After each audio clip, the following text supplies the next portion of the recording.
Welcome back, everybody. Tried to turn down the settings here. Hopefully it will work. Looks good so far. International Master William Paschall. We're streaming on lichess.org. Let me get it board up here. Alright. So my settings were, I think, too high. Get this. Oh, whoops. There we go. Looks good. I'm not getting drop frames now. A good night's rest. What's up, Saronte? So, Saronte, I know one of the people who's excited for me to start again. He's been drinking Palinka in the Netherlands, and I warned him that it's dangerous stuff. Yeah, getting enough sleep. I have really bad jet lag, and I was playing chess here, you guys could see, until like 3 a.m. last night, so. But I'm used to keeping strange hours. And, alright, we're going to get started here playing blitz and classical chess today. How does it sound? Audio's okay? I think my settings were too high. I was getting a lot of drop frames, but I turned it down. It looks good. Got Saronche here in the house. I think we're gonna. It's gonna take a while to get people to get used to me streaming again. I watched the monthly Blitz tournament yesterday. Exciting stuff there. Lance 5500 just coming through at the end. One of these days I'll stream one of these tournaments. I'll play one of these monthly tournaments, but wasn't quite ready for that. We do have the pretty serious jet lag. Let's get started playing somebody here because we don't have any challenges yet. I'm just going to challenge somebody random. If I should do like a casual game, not too many casual games out there. I'd rather do a standard game to get warmed up. I will play a couple Chess 960s if people want to. Pardal. I like to kind of like double check my opponents have sort of established ratings that look sensible. This is like 300 points difference. Don't like that, you know. I'm gonna play a rated game. I don't like to see 300 points difference between my opponent's standard and blitz ratings. Look at my blitz and standard ratings, guys. Like, this is more or less the way it should be. My blitz is 2473, my classical is 2467. I mean, you know, there's not a big difference there, and that's probably, you know, the way it should be unless you're playing, you know, vastly different time controls, like you're playing 60-minute standard games. I mean, that's a totally different ballgame. But if you're playing fast standard games and blitz, then the rating should be somewhat close. All right, so who are we gonna play here? I'm a little bit sleepy yet for the 5-0, so I'm gonna need an increment. Play this guy. That'd be Timur. 84 games. Can we get a challenger? Make things easier for me. Or a casual game. Let's see, Skippy Boy. Guys, if you'd like to challenge me with increment. So something between 5 and 8 minutes with an increment between like 3 and 5 seconds depending on, you know, how big the initial time is.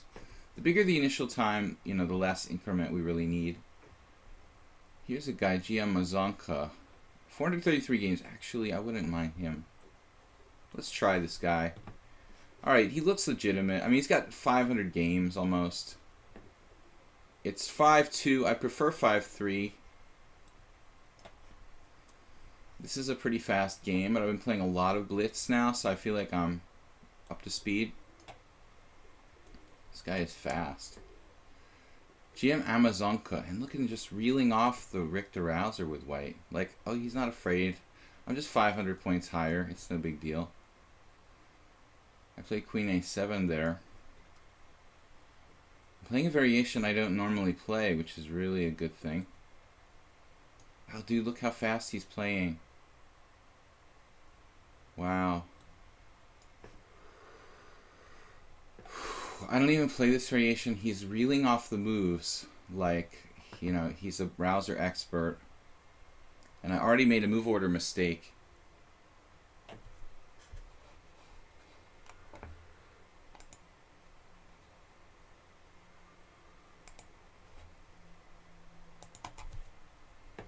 And he knows all the moves here in this line.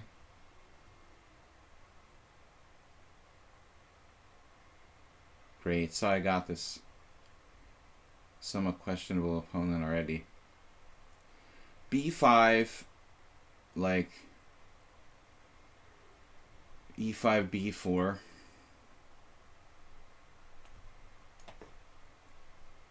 Great, I've got a guy who's 1900 who plays like he's 2500.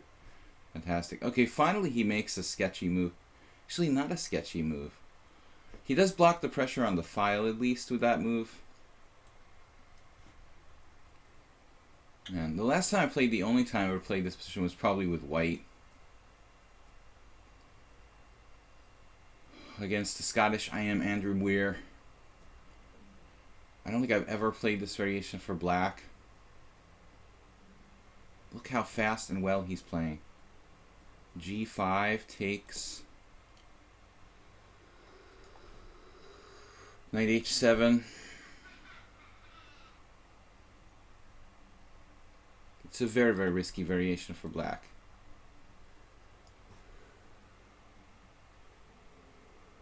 But I don't like the speed at which this guy's playing this complicated Sicilian at this rating. Definitely chose the wrong opponent. Alright, we'll do the best we can. But, you know, he shouldn't be that good if he's 1900. I mean, this guy is playing the opening flawlessly and extremely fast. Now, he's started to use time. Man, I made a terrible move order mistake. I played bishop e7 and a6. This is a variation I don't even play. Only know a little bit about it, really, by that one game I played with white against Weir, and just, you know, in passing, seeing some analysis. G6. That's a crazy move. Okay.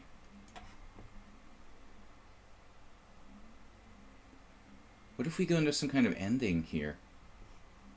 Bishop G5. Let's hope we can hold this.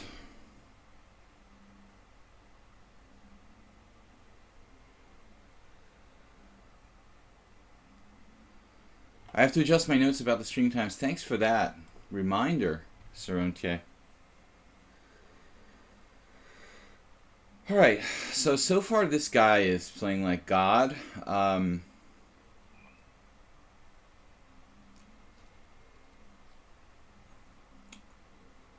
time usage is impressive.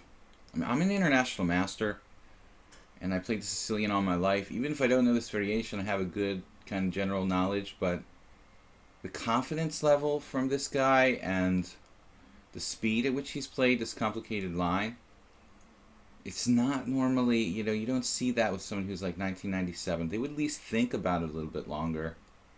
Man, he's playing fantastically. I mean, it's pretty good. He's almost 2000, but still, I mean, it's pretty impressive. I'm definitely scared. This guy could be better than his rating. He's finally starting to use some time here. So, rook takes h7, e5. Can play g4 here.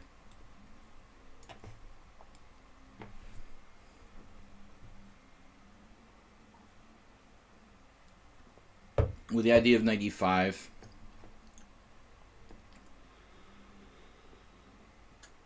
White's still better, I think. He's finding every move.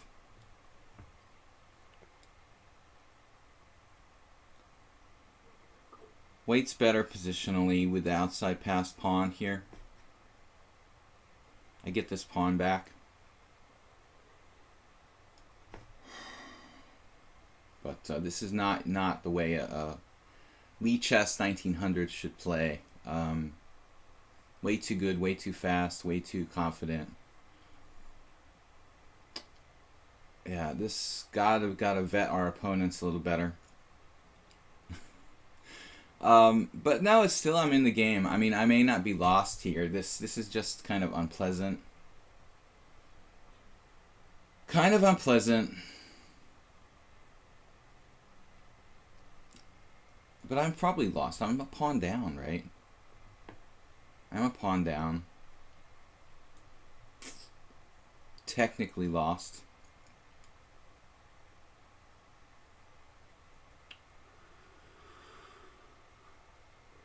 This could get interesting.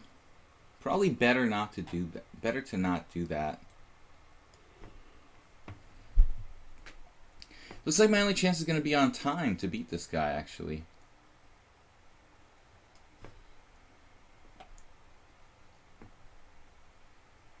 He's got the 2-second increment. The 2-second increment is probably decisive. I mean, if he's really getting any assistance, he's going to beat me in this game.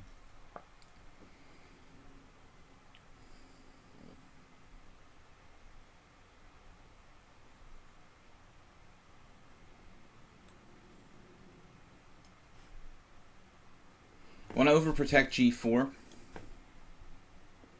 Goofy Gumdrops, maybe this is the one opening line he knows really well. Yeah. Knight a2, you know, that's a typical move. Alright.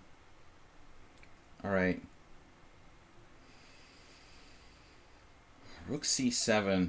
I better go through this. a5 here?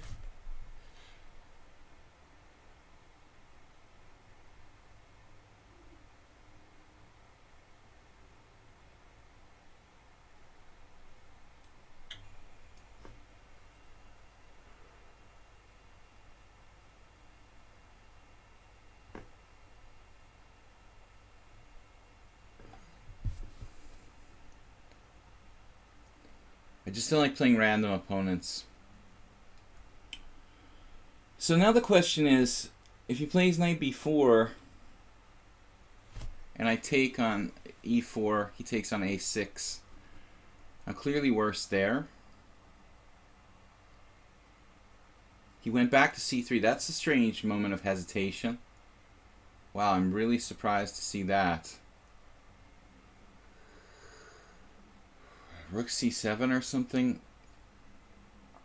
Bishop d5.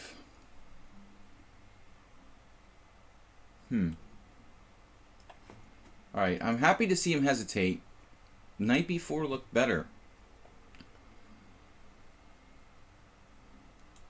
Now he's found this move.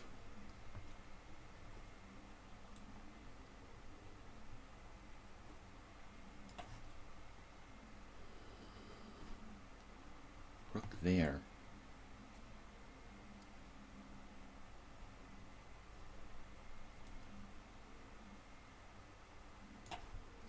You gotta make a way for my king to go here. Look at this guy. There's just no way. There's no way it's a 1900.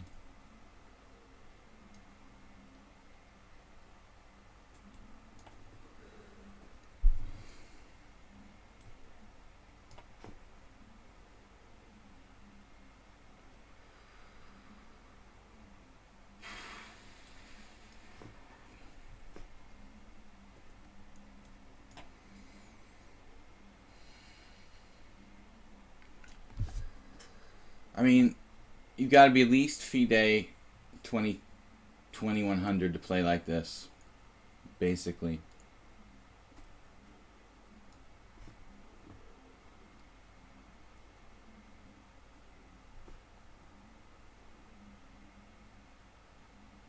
And now this move.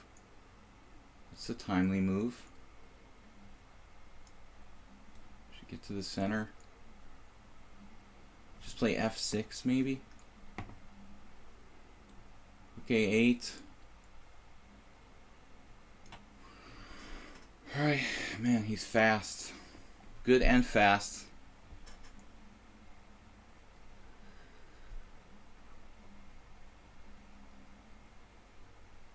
People become motivated when they play a higher rated opponent, but I mean, this is Finally, he's like playing passively. Still, he's better. Pawn up the whole game.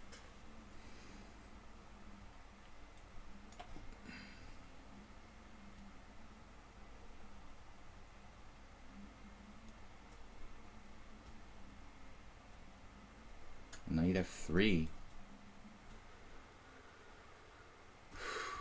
Man. He played amazingly. Only in the last move is he lost. Damn, dude. That's a hell of a 1900, man. He wants to play a new game with you. No way, dude. I'll play you unrated, but... Oh, man. That guy played like a... Almost... Well, I would say he played like a master into the last couple moves. I mean, there's just... I was playing an equal, basically. Until the last couple moves when he was running out of time. I wasn't playing a weaker player. What's up?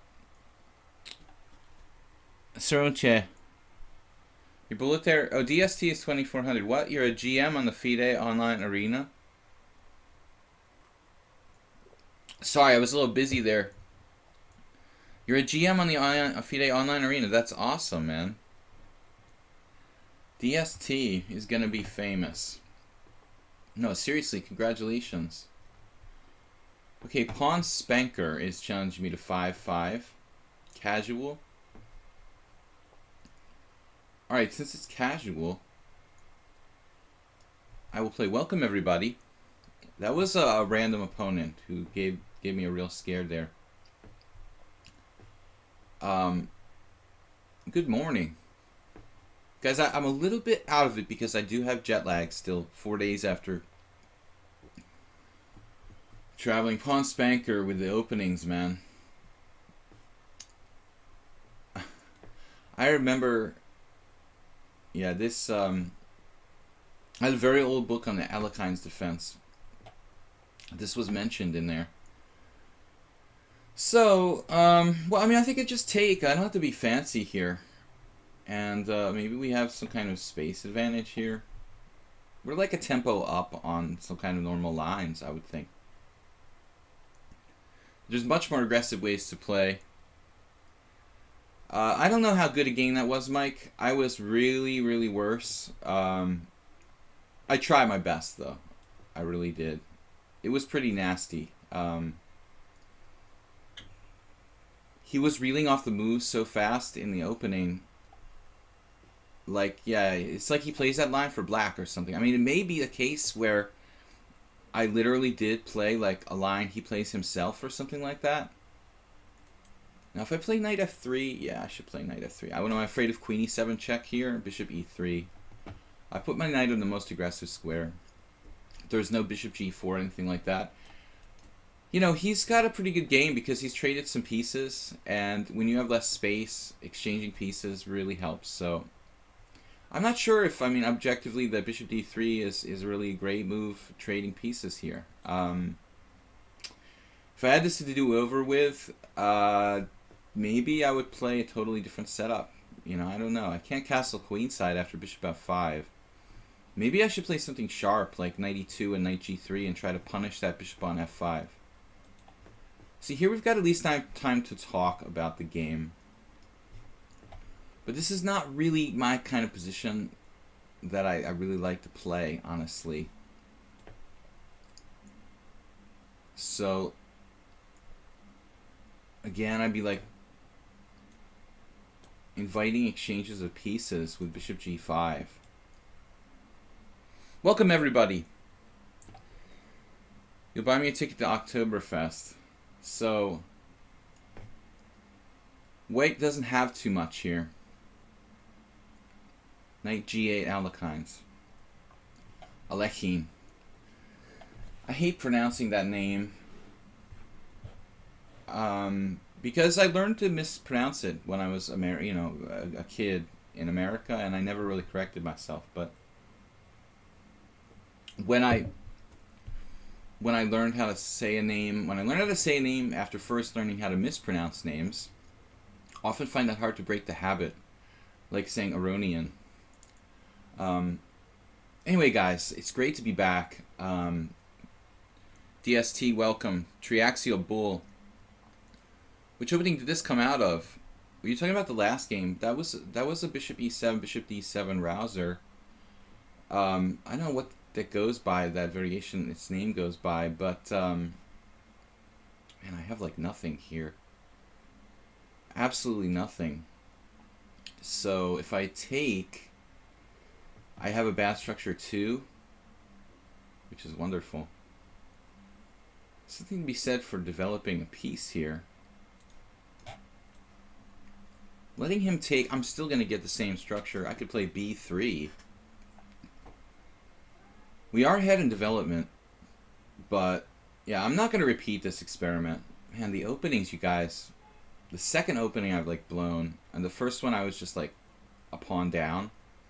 But did you see how the guy played G6? Like, yeah, he's just memorized like the 12th move of the Bishop E7, Bishop D7 rouser. Most players who are 1900 and blitz on lichess, not you guys, of course, because you guys appreciate real chess, but the average guys here don't know opening theory. They don't know the white side, you know, the open variations of the Royal Pez, that or this whatever, the Sicilian at that level. I mean, this guy is reeling off like book moves on move 13 or something. I mean,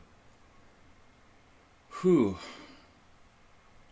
But good to be back. We're gonna play some blitz and classical every day. I'm gonna be streaming at this time, not every day, but Monday to Fridays. And we're going to do different stuff. I'm going to try to do blitz and classical, maybe simuls sometimes, maybe play some tournaments sometimes. Eldorado, have you ever played any Estonian chess players? Good question. Eldorado, I played two of the most famous in, you know, modern history. The late Lembit Ol, who I did tell a story about a long time ago, and Jan Elvest. These guys were like co-New York Open winners. So Ol I lost to in a game where I lost in like 15 moves on the stage in a major tournament, and I felt that he had some kind of magic powers or something. Very strange way of looking at you. It was extremely disheartening. Difficult opponent. I felt he had some kind of aura about him. So I'm not that mystical, but it was something weird with that guy. Definitely. So Lembit Ol and Jan Elvest, who is, you know, a great player.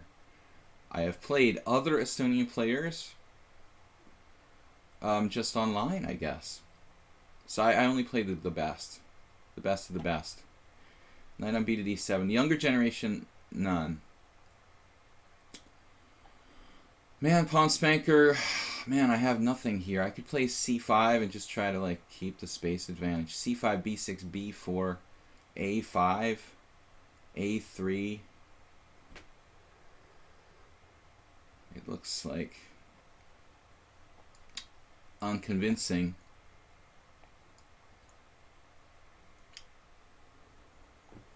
I don't really like this position that much. Yeah, Ol was pushed or fell, and nobody really, I don't know. I never really like talked to Elvest about it because I thought, you know, he was a good friend, and I mean, you know, it's probably a pretty awkward thing to ask him about, you know, so I didn't go there. But I actually played Ol like 6 months before he died, and yeah, he had some weird powers. It was like very, very strong energy aura like around him. It was very weird. I was just completely alright, let's just play chess. So he just had some kind of weird power. I don't know, I'll leave it at that. Besides being a great player, you know, I played lots of GMs, and this guy was scary somehow. Alright, so now if I'm not careful, I'm going to be worse here. Pawn Spanker's just way ahead of me on time. So let's see what we can do. He's ahead of me by 2 minutes. What's his rating? 1800, 1900.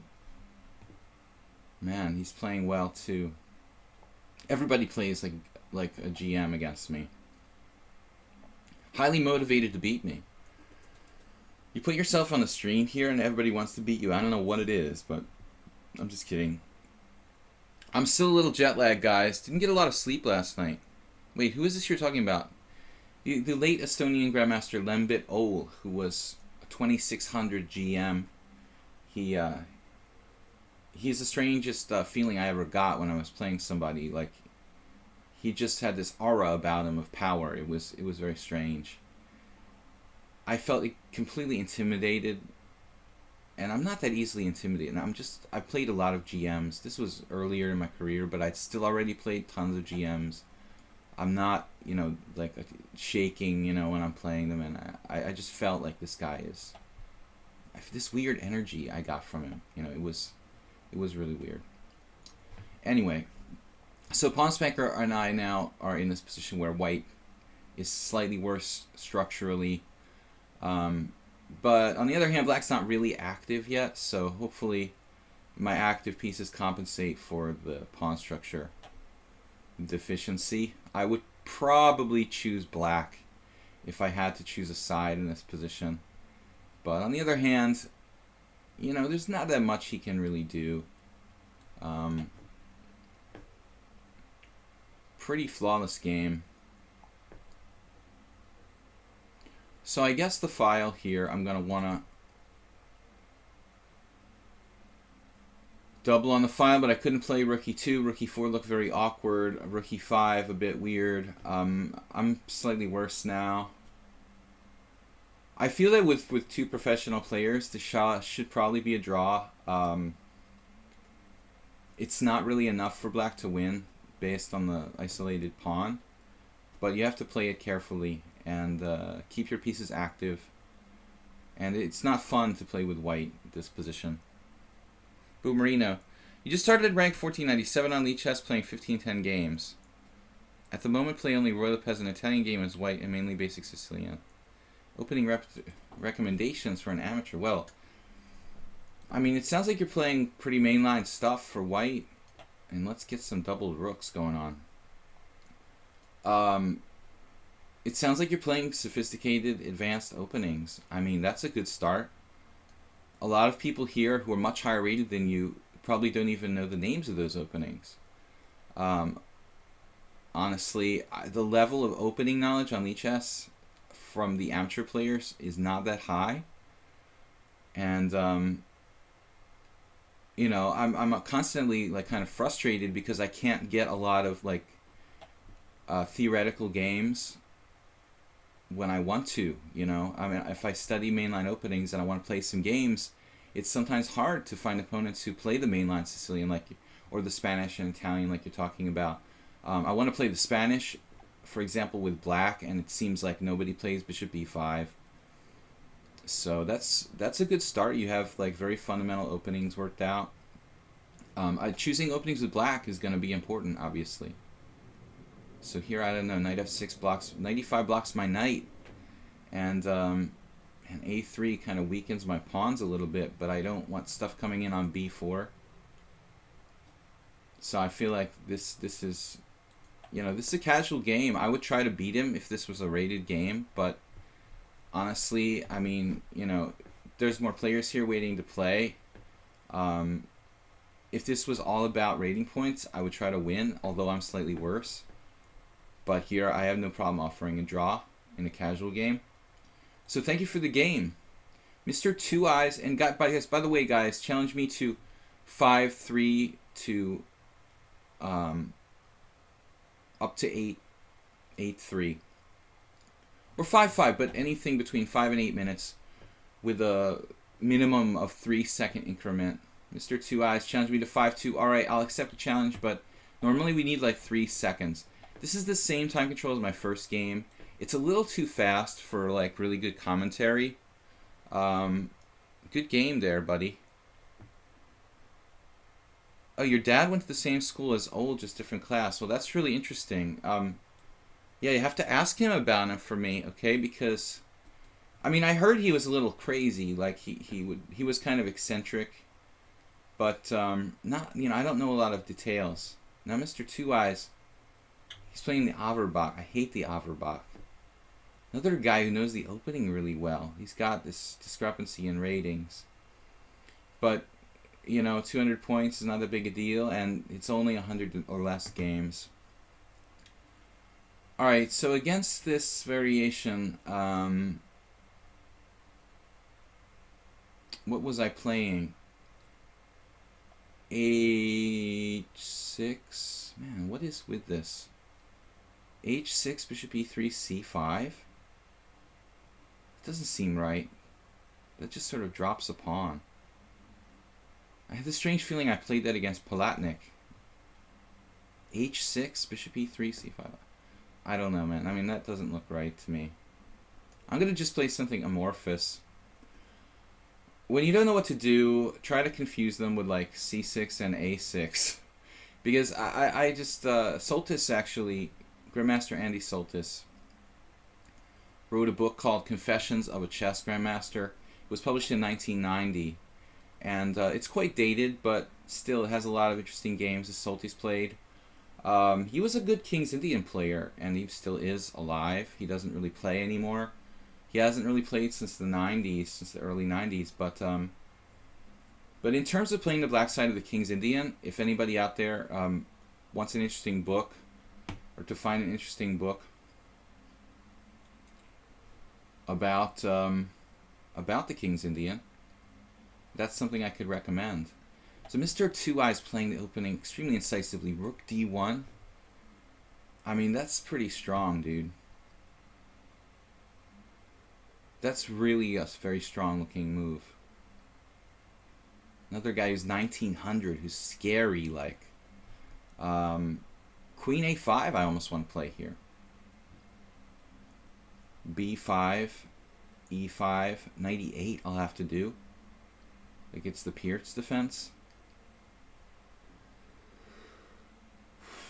We could play queen c7, I guess. Looks kind of gross.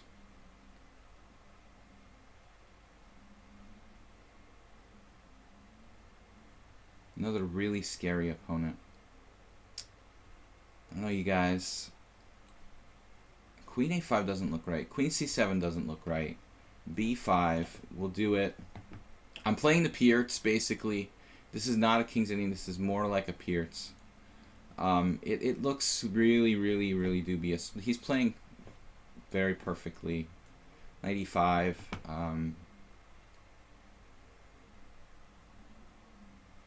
Mr. Two Eyes challenged me. I didn't find him randomly, but he's 2100 in classical, 2387 in correspondence. What? You're 1900 in blitz, but 2300 in correspondence. Okay, that's interesting.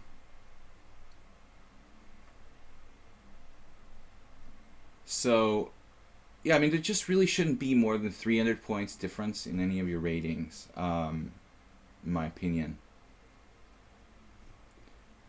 There, except maybe Bullet, which a lot of people just can't play. But it's a sample size of just 100 games there, 37 games there, so you can't really go by it too much. But that's a little bit weird. He's playing the opening really well, has a super high correspondence rating. That kind of makes sense, right? I mean, the correspondence players have to know openings extremely well. So, Crusader of Hope. What I noticed is that most low-rated people have very good opening knowledge about one or two openings. Generally, once you do something unexpected, it goes off the tracks. That's a good point. That's a really good point, man. Yeah, I would agree with you on that. I would definitely agree with you on that. Do we want to go bishop g4 here? Just to get this piece off, off the board? I'm not sure, but it does look kind of interesting. I mean, why not, right?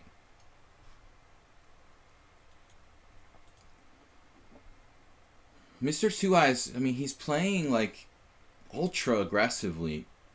And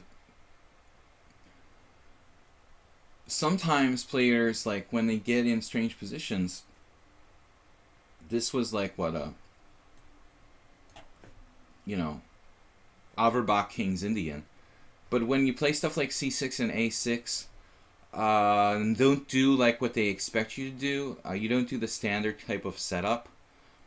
Speaking of going off the tracks, it's the same kind of thing. I mean, Now it's more like Pearts than a King's Indian, and since he's not an e4 player, you know, a strong master is going to react really well in that spot, but, you know, here, Mr. Two Eyes just sacked the pawn. I mean, I don't think this is sound for white. You know, I mean, he has some compensation, but it's like still a double pawn, but it's still a pawn.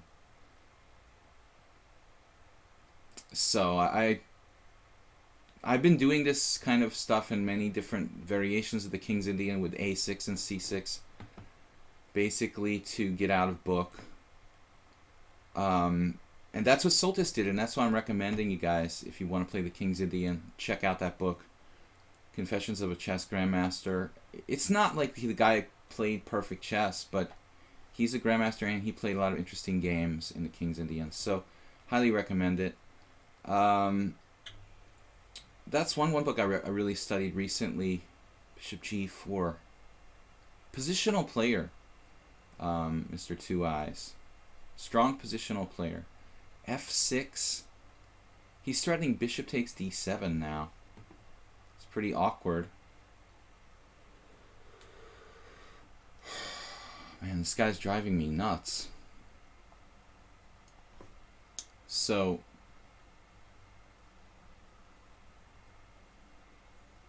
but man, look at, you know, how well coordinated he is with his queens, rooks, bishops, and knight. All the pieces working together. He's down a pawn. He's got a break with b3, maybe. I think he's got almost full compensation for the sacrificed pawn. Honestly, Black's position is awkward. He's keeping the tension in this position too. Here I could play h5. It's a little risky. Knight b6 dropping. Let's defend something here. Rook a7 lateral defense. I don't want to get bishop takes d7, knight b6 forks. It's a good river guarding rook. Look at this guy, queen b8. He's tough. Extremely strong, like positional sense. You know, for a guy who's 1908, I feel like I'm getting squeezed by a stronger player.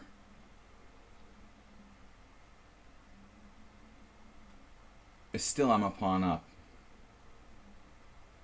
But I could play bishop f8 if necessary. But he really, really did well here. I mean, even he kind of didn't pay attention, I guess, at that point where he sacked the pawn. But I mean, I don't think it was intentional. It was kind of a weird pawn sacrifice. It seems like it was just kind of a spur of the moment, like mistake or oversight. But other than that, I like the way he plays positionally. Now he's breaking. So I'm backward on the C file, which gives him good compensation.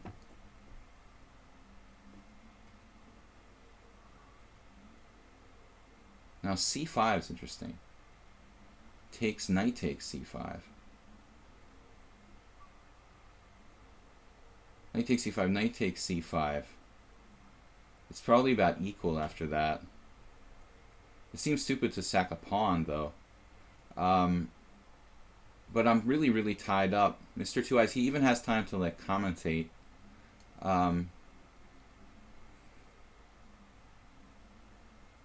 You're listening to your stream, lol. I like your coordination.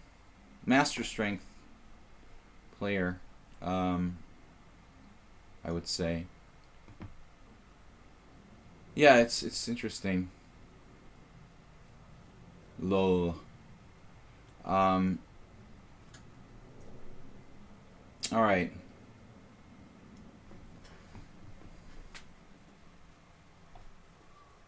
Mr. Two Eyes, United States. It's 4 a.m. for Mr. Two Eyes. Actually, almost 5 a.m. Playing pretty good for a guy where it's like 5 a.m. there, I would say. Good compensation. I'm fighting for my survival here.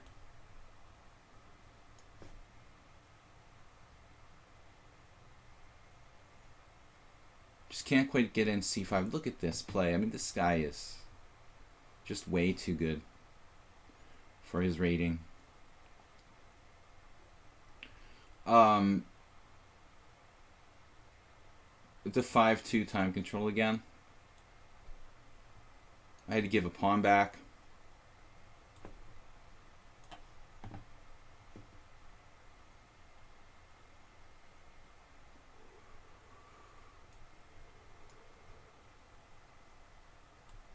Yeah, he's like playing perfectly. LOL. Yeah, sure, dude. Alright, you're exactly like the first opponent I played. 1900 who plays like a master. Might be a guy, might be a guy we've played before who made a new account. I would think. Alright, Geese is a regular player that we faced here. That's 2 draws against 1900 players. Geese, look, he has like 1 draw against me in 10 games. That's kind of the way you should score against someone who's like 400 rating points higher than you. Not like easily make a draw the first game. Prawn says FM Tampa Chess was just flagged as cheater. Yeah, well, I don't know too much about that guy. But now I can't play the Spanish. FM Tampa Chess was this guy who had like the highest rating on lichess, but he's like got very few games. At least in classical or something. I don't remember, but take care about people being flagged as cheaters. I mean, I don't really, trust any chess site with like deciding whether or not they're cheaters or not, but I assume that there's some kind of evidence in that case. But there are people considered as cheaters who are innocent, so I would wait and see how it plays out. Yeah. So, all right, Geese, we've got a kind of unusual order of moves going on here. I mean, you guys are really, really gunning for me today. I was thinking about Bishop G4. It's 2 random 1900s who like made me suffer for a draw, dude. That's pretty brutal, actually. I mean, I'm not sure that's the way it's supposed to go down.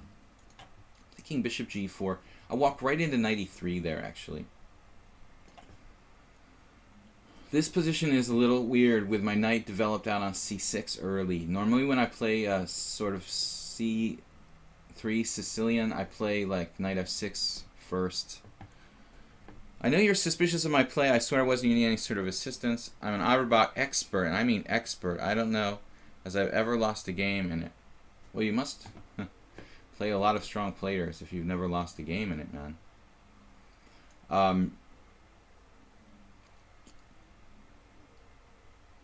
Hard to believe that you could be strong enough to draw me and never have lost a game in an opening, dude.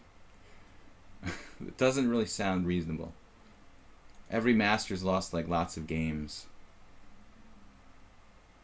That's how you learn, that's how you become a strong player. So if you say you haven't lost a game, I mean, I don't mean to be contrary, but that's not really believable, in any opening. I don't think I can say I haven't lost a game. It's sort of not really conceivable. You're just a strong junior player, rated only 1900 USCF, but I am underrated. Well, that's, it would be believable.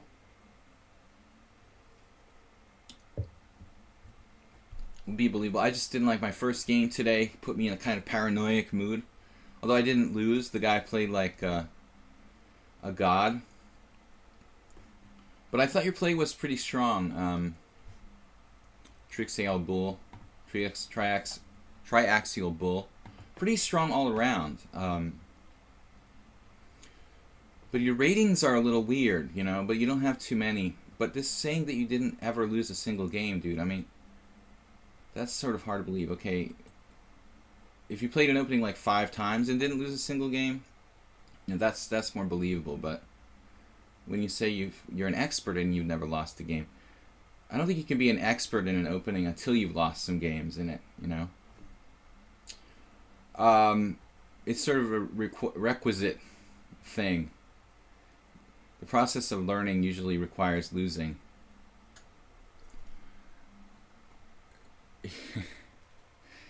I don't know, man.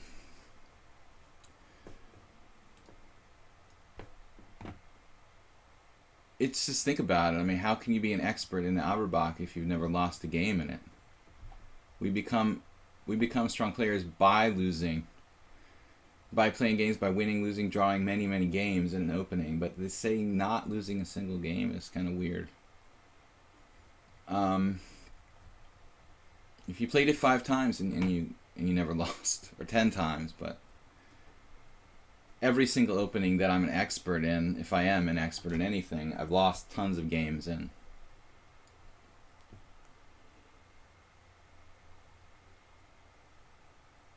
Geese here, you know, I think normally when you play someone who's like 400 rating points higher than you, you should be scoring like 1 out of 10 or something like that.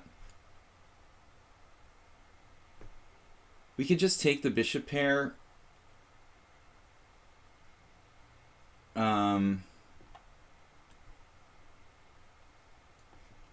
Yeah, triaxial bull actually reminds me of Sophia Rogers a little bit. There was this player who was always on the stream, perfect in the openings, and very, you know, strange, claimed they didn't have a rating, and I was very suspicious of them. But having a tough time here, winning a single game. This one, it looks like we're slightly better. But he does have the queenside majority. It was important to play rook c1, I think, to stop him from playing bishop c4. What you really want to do here with black, and you know, the 2 bishops, is to actually avoid exchanges of the bishop, especially. Bishop for bishop. There's some circumstances where I could exchange bishop and maybe damage his pawn structure with bishop h6, bishop takes e3, but I don't think that would be enough to win the game. Now, he's opposing the file. Could play f5 and just be slightly better. Let him exchange bishops. I don't think I'm going to be able to stop him ultimately from exchanging bishops if that's what he wants to do.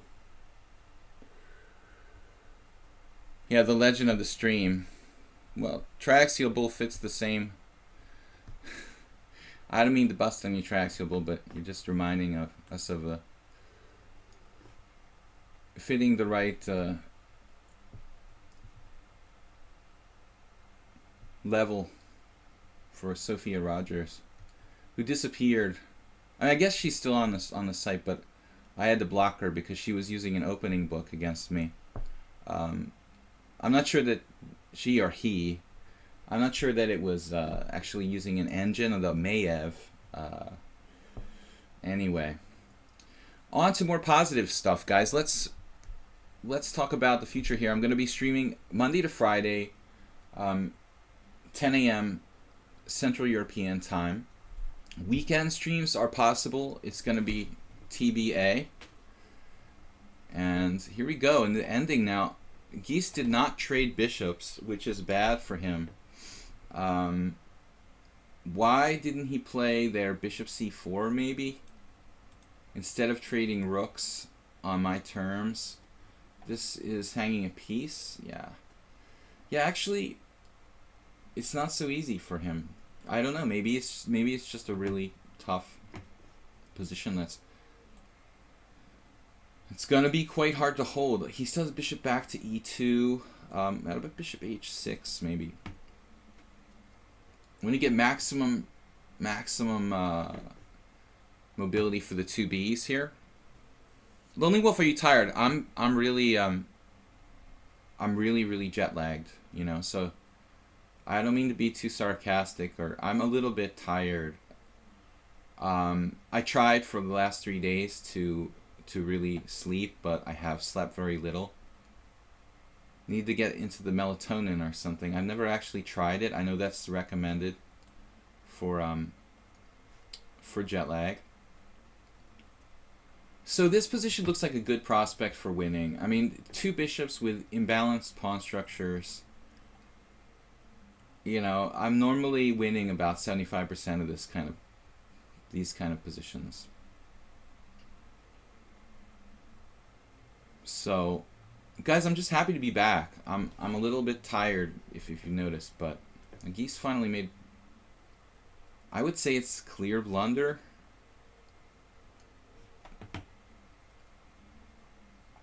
I don't know if he could hold this if it was ops-colored bishops.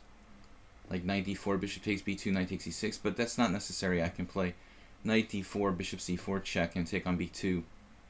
So he's pretty tangled up. I mean, he probably had much more reasonable drawing, you know, chances maybe 15 moves, 10 moves ago. It looks like he's just about lost. Yeah, so bishop b2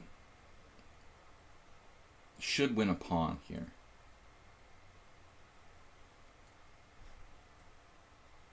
Massaging with the two bishops.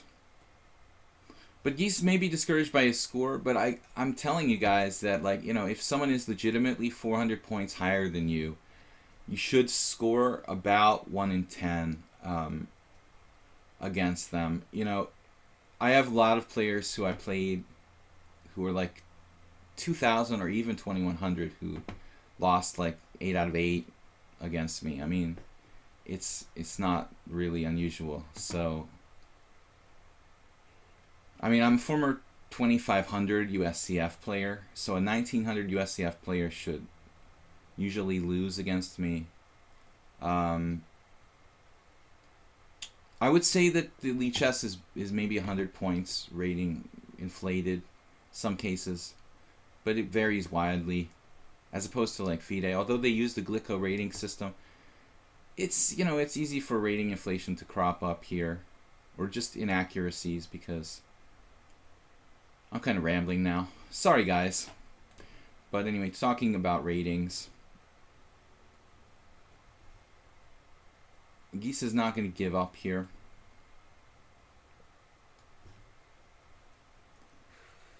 Massaging is a colloquial term for applying pressure. Use melatonin too. Makes your body lazy, creating an actual melatonin doses. I'm thinking I'm glad I didn't. Sounds kind of, that doesn't sound like really healthy. Making my body lazy. My body doesn't need to be any lazier than it already is. But I've never had this much trouble, actually, like adjusting to the time change. It's been really brutal this time. Not really sure why this time. Worse than usual. So we are massaging. I know you guys are going to make jokes. Alright.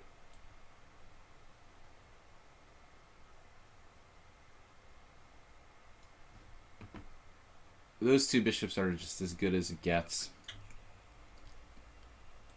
So I don't know, I could play anything. I mean, h6.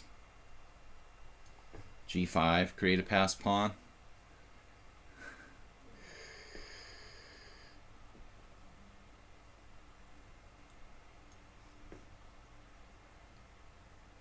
No, you didn't ruin my night. I'm sorry to disappoint you, sir. Mate.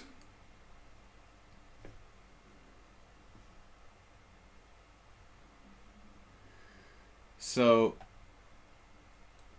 yeah, it's just this comment irritated me from the guy, like, you're an expert in an opening and you never lost a game in it. I mean, that's crazy.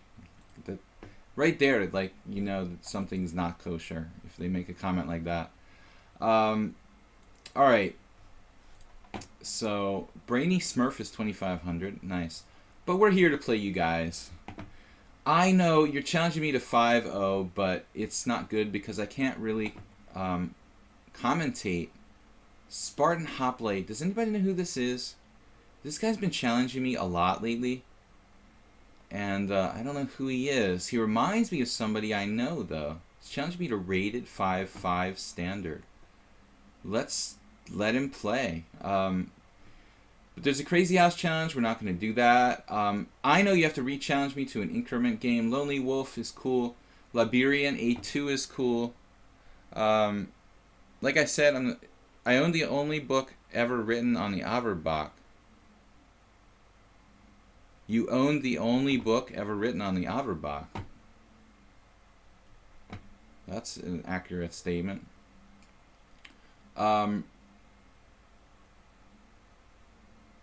So anyway, Spartan Hoplite. 5-5. Yeah, let's do it. Alright, so anyway, D4. No, we've been playing E4 now. There's got to be more than one book written on the Averbach, man. I mean, it just seems like I have to contradict everything that he says. The only book ever written on the Averbach. Is that true? Is there only one book ever written on the Averbach? Is that possible? I know he thinks I'm salty, but geez, dude, that sounds... Are you counting all languages or just in English? I mean, if we talk about all languages, then you're definitely, like, it can't be possible. If we're talking, I would be surprised if there's only one book. Maybe back, you know, like within the last, like, you mean like within the last 5 years or so, yeah, there's probably only one book. E6 here. C3.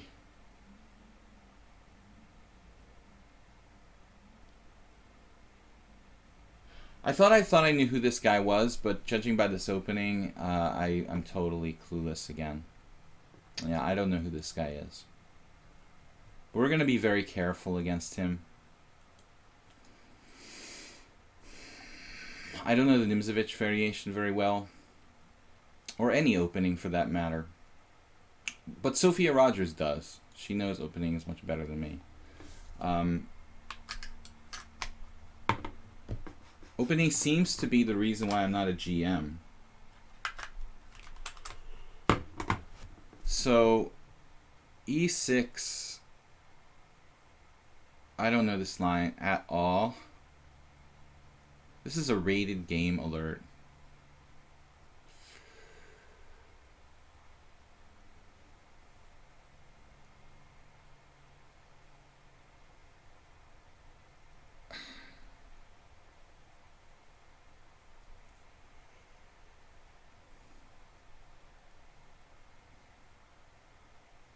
Yeah, I know that book.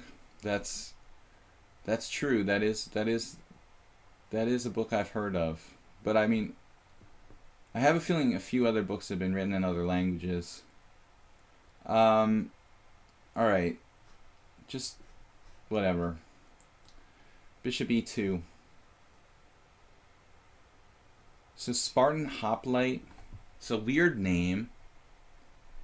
It's a really weird name. I'm going to go back to D1 and drop my E5 pawn here. I don't think I can afford to do that.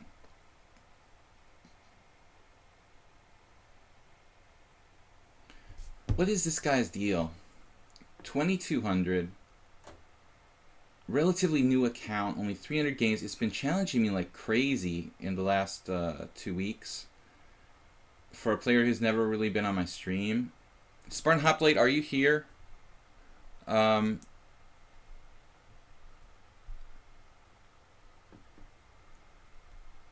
He always loses to guys 2,300.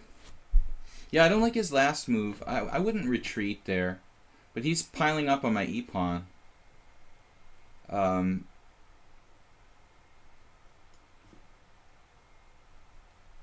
Actually, I thought it was a friend of mine when I looked at his openings.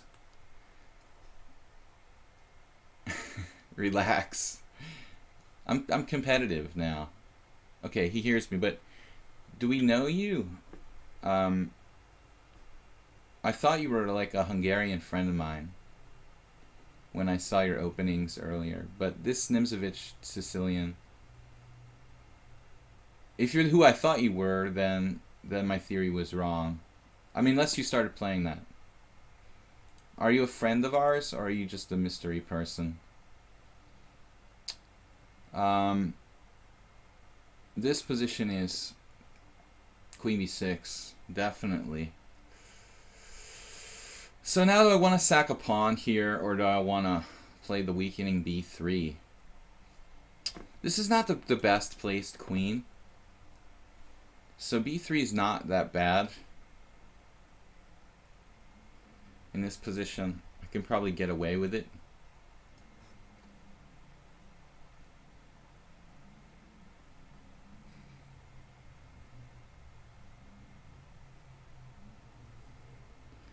Hoplate says, no, I played you once or twice before on lichess, but that is just a new account.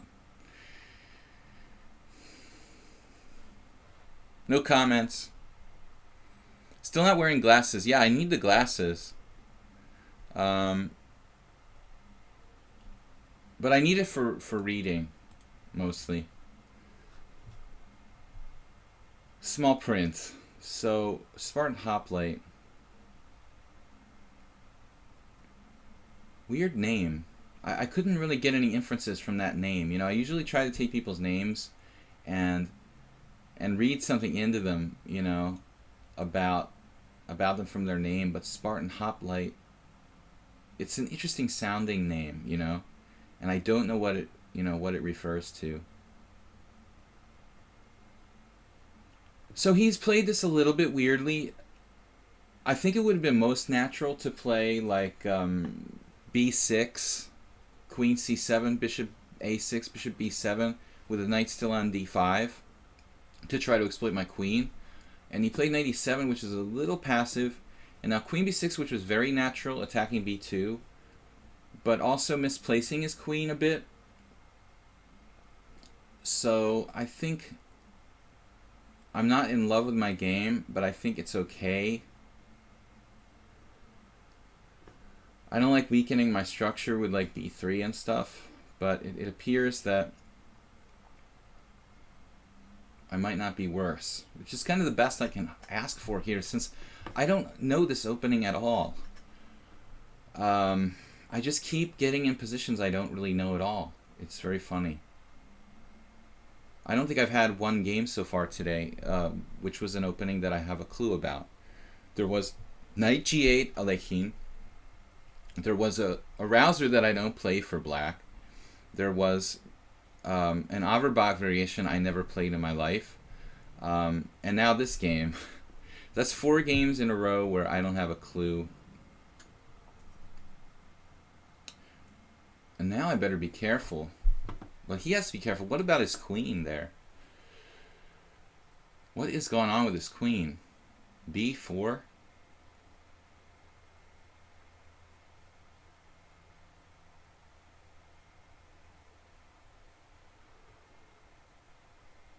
I mean, b4? Where does his queen go?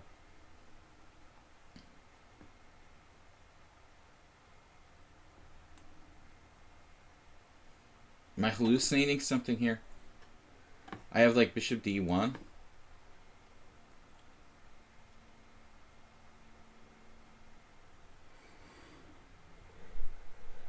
Knight g8 Alekhine. Carlsen beat a second Freycinet in that line.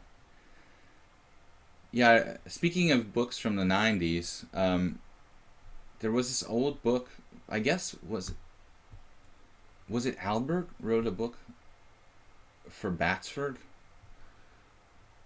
The only place I recall ever looking at that line was in a very, very old book from the 80s on the Alekhine.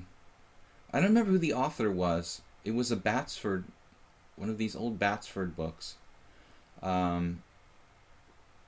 I said that already, but Spartan Hoplite put his queen on a weird square there and played b6. And now he's sacking a piece?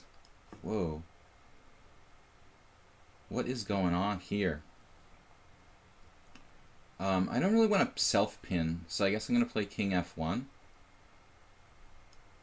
Although I guess I could have played knight bd2.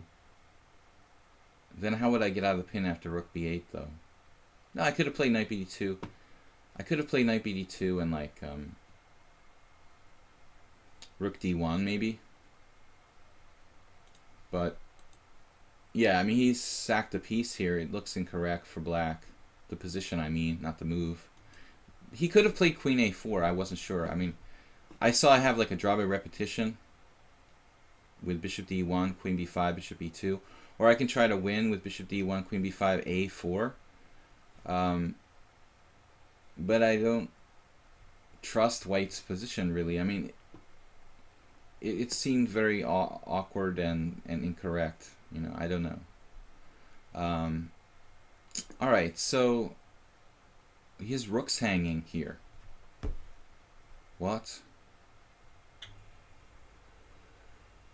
All right. Wow. All right, I'm gonna take the rook.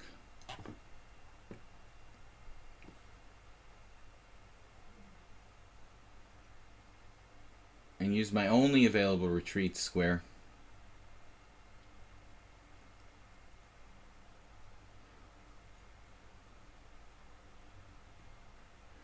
Blobiciously, I'm bad at chess, that's why I drink beer instead. Well, why not do both?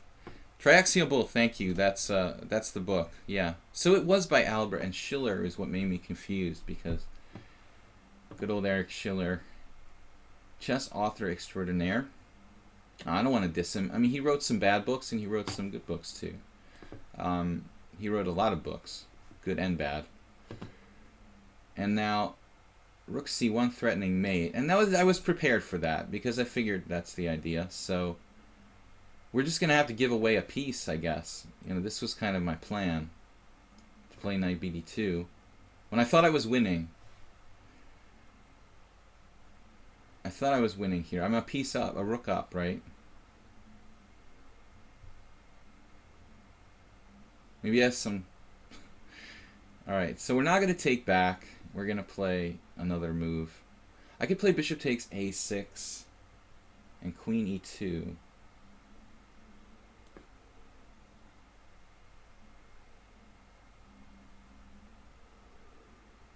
We could also play h4 there. But this is 4 games in a row with total nil opening knowledge. Spartan Hoplite down a rook, man. I was scared because I never played you before, and the opening was good for you. Well, I don't know, man. I mean, I think you're like better out of the opening because my position looked a little bit awkward. I mean, what? Queen e4. This move already. Bishop. I think already here. Bishop e2 looks hesitant and wrong. You know, so I think right already off the bat after bishop e2, you're good. You know, I just thought knight c6 and like queen e4 and maybe b6, and black is at least equal. I mean, so thanks for the game. Yeah, I always get nervous when people challenge me to a rated game because more often people challenge me to casual games, so I get nervous when the first time I play somebody is a rated game. Here, it's oftentimes a difficult game. I'm going to play e4. Guys, if you want to challenge me again, it's really best between 5 and 8 minutes with a larger increment at the lower end of the ratings of the time spectrum. The Brooklyn variation of the Alekhine. Triaxial Bull is a New Yorker. He's referencing Fred Smith and Joel Benjamin. The New York Manhattan stalwarts. Well, Joel lives in New Jersey. Eventually sold out and moved to Jersey. A friend of mine, Mr. Benjamin, he's salty like me. Knight f6, and what do we want to do here? Okay, I was thinking d4 is even interesting.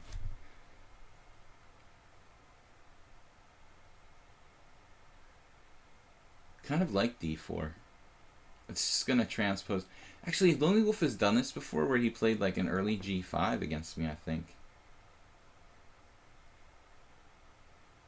c3 is even interesting here. That's...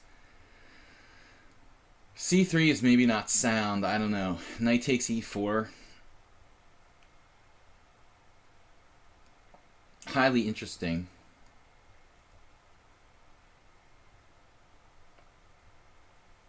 So d4, knight d7, we just transpose into some kind of... You live in Trenton, so it's like 1.5 hours from New York. Well, you're getting close to my territory.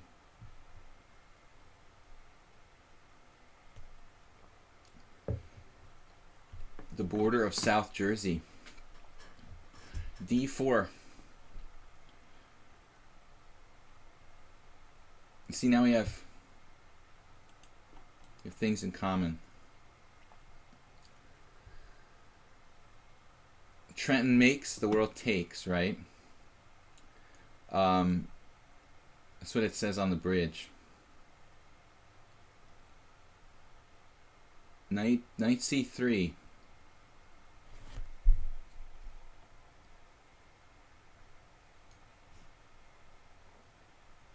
Yeah, I don't like it when they do this crazy stuff like g5. I don't mind, but it's always kind of weird. I'll just play a cool move here, rook e1. So all this jockeying here in the opening, and basically we just have a standard sort of Philidor where he's played h6. Which should be a weakness, although it's still a kind of standard move in the Philidor. For the first time in 5 games, I feel like I at least have a clue what I'm doing with white in the opening. And normally you're playing like knight c3.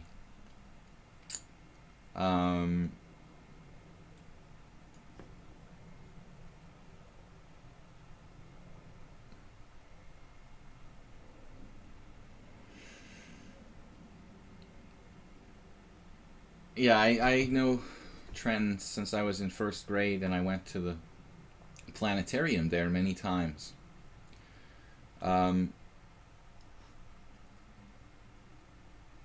So a4.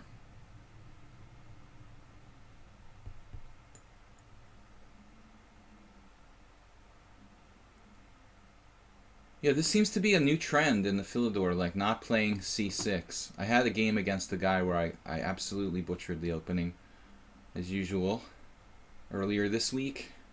I played a4, a5, and b4. Oh, that was on the stream. My last stream, I think, against a good player, where he just like I played a5 and he played c6 and I played a5. Or how was it? I just completely screwed it up somehow. I think I played a5 too early, and he just like got in b5, and my position was weird. So I'm not going to overextend myself too much. Lonely Wolf is fast. Maybe I should have played c3 to get a kind of formation that the Philidor player isn't real comfortable with. For those of you that don't know me, you may get a sense that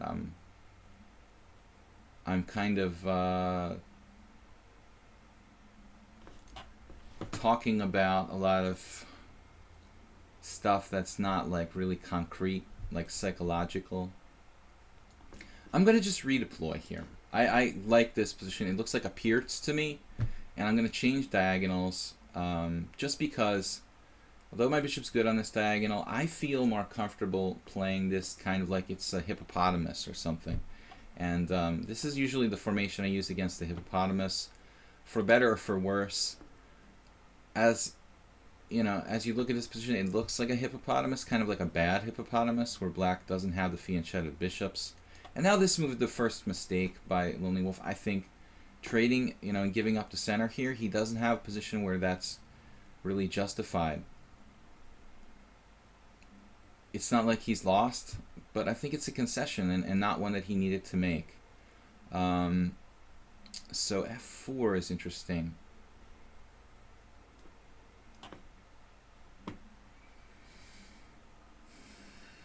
Played the Shi'ar of Gambit.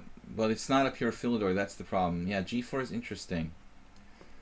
But I try to play bishop c4 on move 3 a lot. It seems to be a move that the Philidor players are just not quite as comfortable against. I think bishop c4 is as valid a move as d4. And it seems just like it makes them a little more less comfortable. Makes the Philidor players just a little less comfortable than the main lines, which they always seem very comfortable there. Alright, so now what do we do? Do we play like queen d2 and we get really funky here? I would think it's interesting. You know, this is interesting chess, like thinking outside the box. Maybe try to exploit this bishop on g4 being misplaced. Because the reactionary move is bishop e2. You know, it's clean, it's neat, you've got a space advantage. Actually, it's probably good. But I thought we could try to really, you know, concretely exploit him here. This is double-edged, though, you know. Very double-edged. So I don't know that this is good.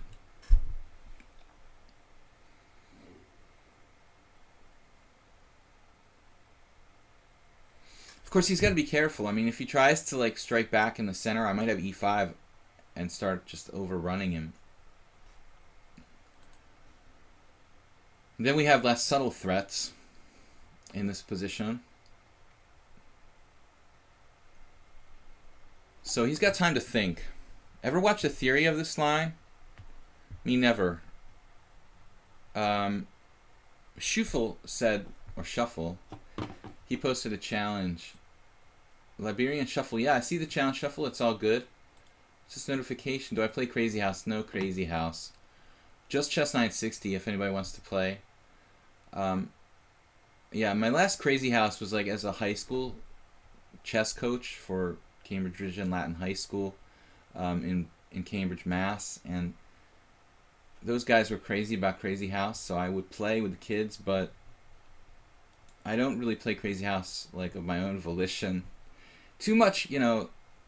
Actually, chess is just like, chess is complicated enough. I want to master chess, and it's like life is too short to play all variants.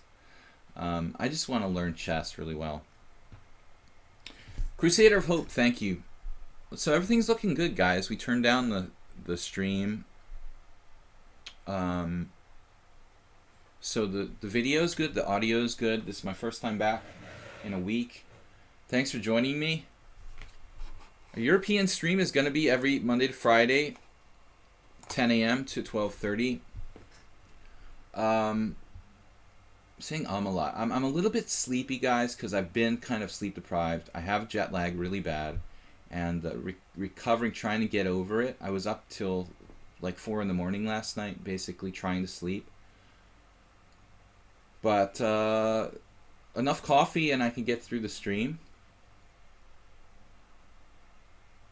What's up in the future now? D5, man, this is the move. This is a crazy line now. I mean, there's bishop c5 check.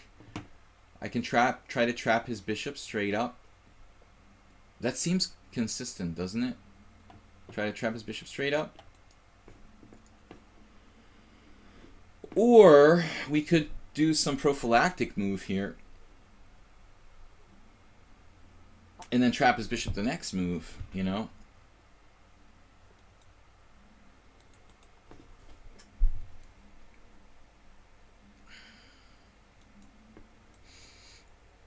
Like, for example, Queen f2.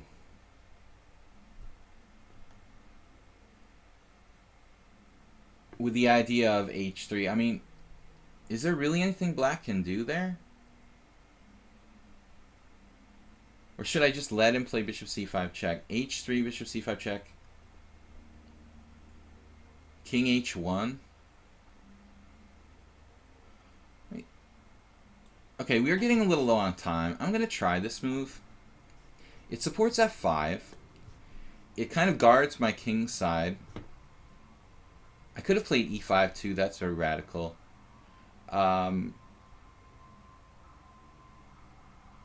Why do I like this move? Rook e8. Wow.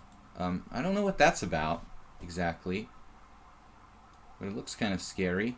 Alright, I'm just gonna go for it now. You know, I thought the thing is when I do like g4, okay, he's gonna have bishop h4 in some positions.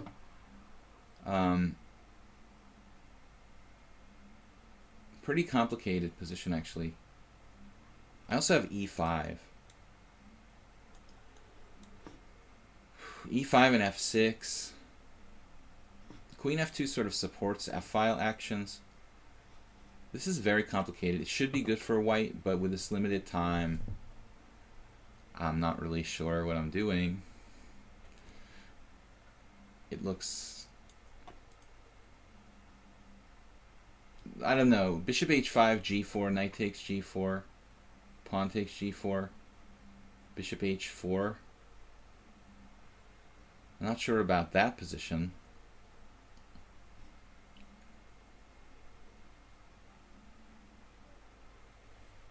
Werenfeld. Wow. Welcome, Werenfeld. Haven't seen you in a while. Do we need to study a lot of opening and do tactic train? Do you have tips for beginner? Listen, guys. I'd say this again and again. I'm not, you guys can see, I'm not exactly like a shining example of the importance of opening theory. You know, and my opening theory is pretty spread out. I've never been really like an opening expert at all. Knight d1. If I play knight d1, then there goes like trying to trap his bishop. Although I have a white square dominance, he has some dark squares completely under his control, so it becomes a kind of nightmarish position. So I have to play some crazy move, knight b1, I guess.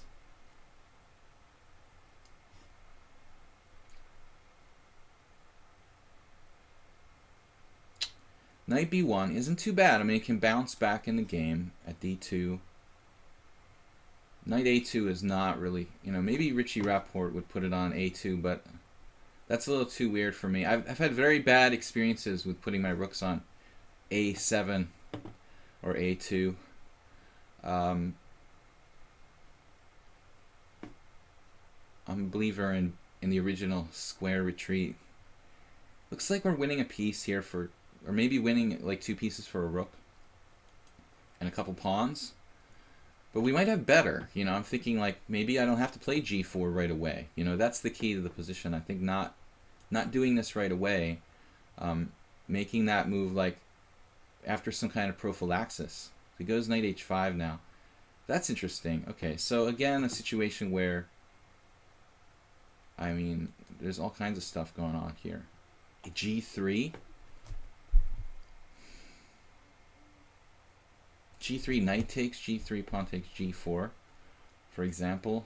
I could just take and then, you know, take on h5. I mean, I guess this is fine.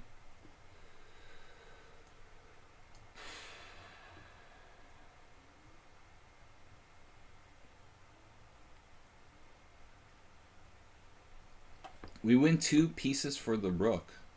Should be good in a vacuum.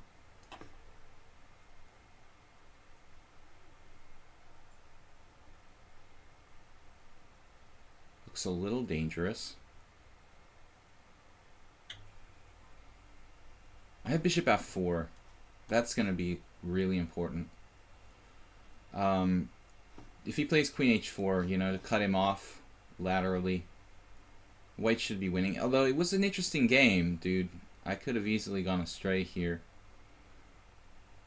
So I'm glad that we played this game. It was kind of funny, you know, play bishop g4, queen d2. And the question whether the bishop is misplaced there on g4. Dr. Checkmate says, hey, what's up? I'm carrying your Scandinavian analysis into this weekend's tournament. Aye.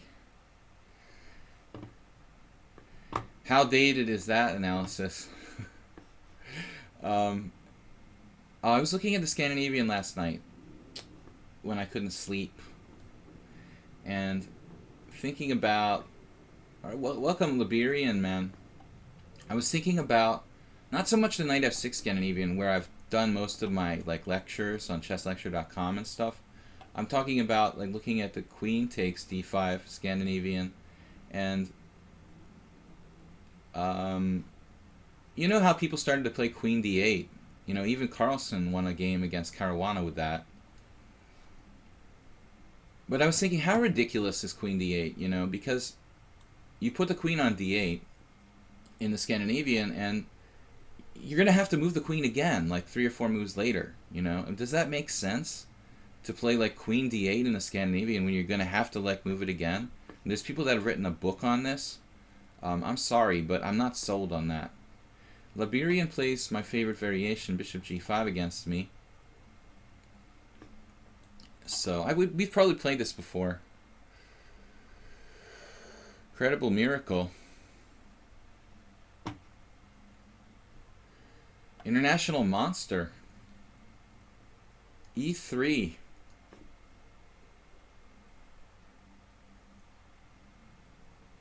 How the competitive scene of chess works. Well, it's not like any other organized sport, really. H3 Liberian. Now, that's good with bishop f4, but I'm not sure it's really beneficial in this kind of position. In fact, you know, if I chase your bishop down, yeah, I probably, instead of a6, I should have played h6 and g5 there. And that doesn't make sense. Now, what am I talking about? Maybe h3 isn't so bad.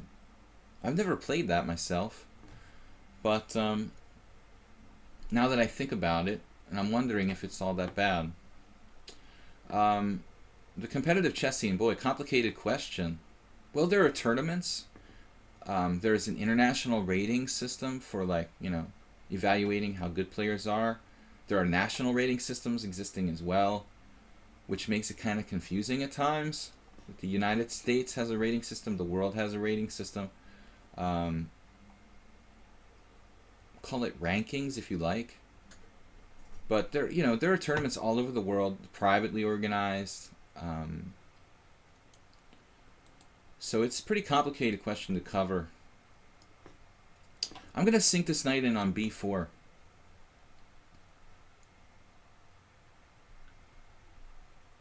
All right, Triaxial Bull. Sorry for being so grumpy with you, but I am a little sleep deprived today. Guys, if you'd like to, please don't forget to check out my YouTube channel, Video Chess Training on YouTube.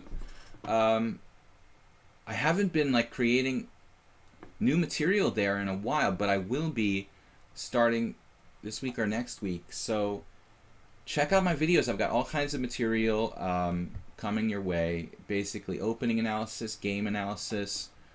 I also upload my streams. If you played a game against me in the stream, you want to watch it or review the stream, I upload the Twitch streams to YouTube. It's Video Chess Training on YouTube. So I forgot to mention that. We've been here for an hour and a half. I haven't plugged my YouTube channel. You understand the ELO system, but I just wonder if there's something like 4 major tournaments per year. No. Chess is very, very tricky. It's kind of like, well, there maybe they are, but they're not coordinated together. You know, there are major tournaments, but they're not in any way, in many cases, like, you know, they're usually privately organized. So there's not that much coordination between sponsors and chess federations or organizations. That's kind of an issue. Knight h4.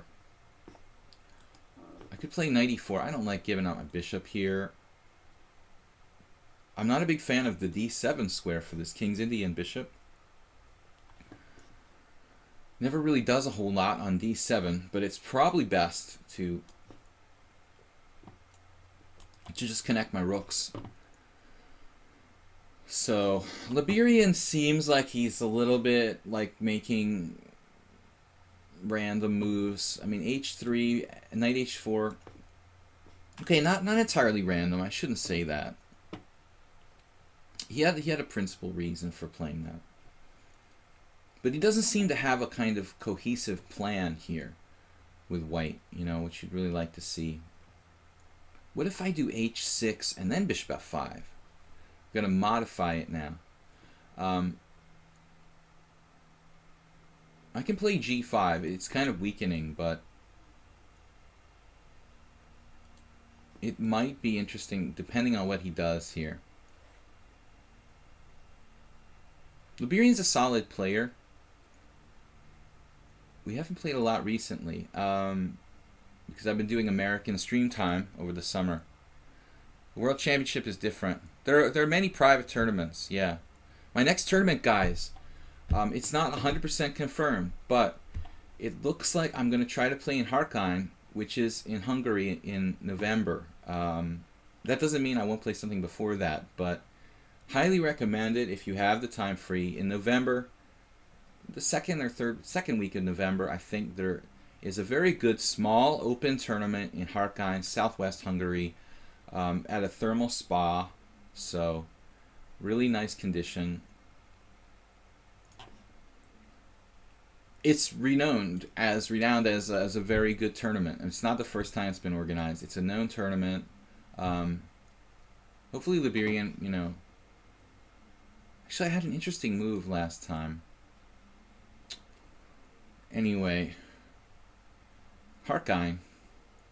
Yeah, I think I'm going to play there. Thanks for asking. So if you guys... I can just type it in. I don't have to be lazy.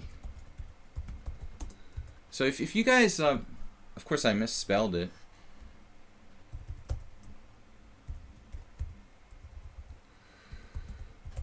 You guys want to look that up? At the moment, I heard there were like 100 players registered, but it's very early. So, you know, the tournament's not starting for another month and a half. It'll probably be like 300 players. I mean, it could be as many as 300 players. Maybe not that many. But I'm sure there'll be like 200 in open section. GM, IM norms possible. I was thinking, you know, if I want to get the GM title, I was thinking really what the best way for me to do it would be. And the trick is to do like John Donaldson. He made 2 GM norms. Is to do like a Donaldson where you basically beat 2250 players. You get a 2600 performance by beating 2250 players and drawing with 2550s. So the ideal tournament would be to play a Swiss system tournament where you literally don't have to beat like one player better than you. You beat 5 2200s and draw with like 4 2550 GM IMs and you get a GM norm for a 2600 performance. It's not easy to do though. You need to be like you basically need to be like undefeated. Now here I was thinking about bishop c2. Is this reasonable or am I going to lose a piece with this? I mean bishop c2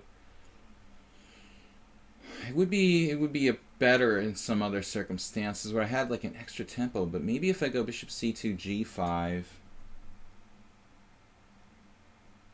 That's interesting. All right, it's a little weakening, but I kind of like it. Okay, we'll experiment here. I'm not sure. I mean, in a really serious game, I might go back with bishop d7, but we can afford to experiment a little bit. Yeah, it's a really small village where there's the thermal spa. Any GMs? Yeah, it's going to be a strong tournament.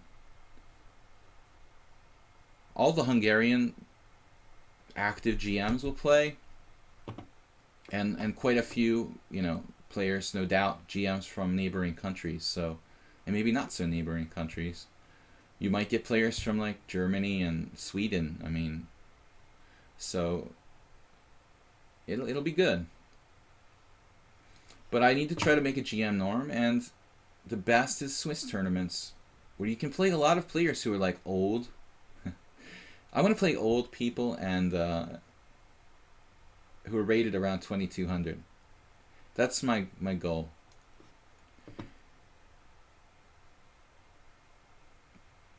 No, that's the problem with this living in Hungary. There's a lot of young players, actually everywhere all over the world, but the best would be to play like players who are declining, you know. I want to improve, but right now my goal is to improve my rating and make a GM norm. So if I want to do that, I mean, I really don't want the toughest competition possible. I want to play I want to win rating points. I want to play like weaker players. Interesting game, Liberian. So now we've both weakened our king sides. Your queen side is a little weaker than mine, but I don't really have a way of exploiting this, you know. We're here. So I don't know what's going on. It's tense. I think our most realistic chance of beating Liberian is on time.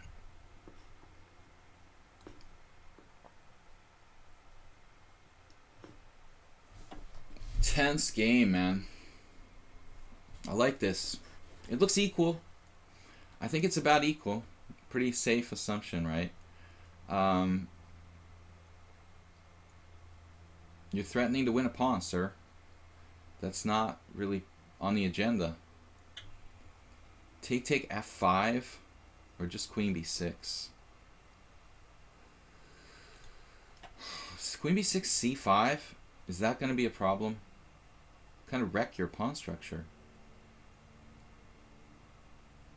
But queen b6 looks a little weird, actually. Had some tough games today, guys. Knight takes d3. Bishop takes d3. f5 is the other possibility. Alright, we'll go with that. I'm a little more comfortable with this. Queen b6 just... It seems a bit strange, honestly. So we're going to play the Dutch.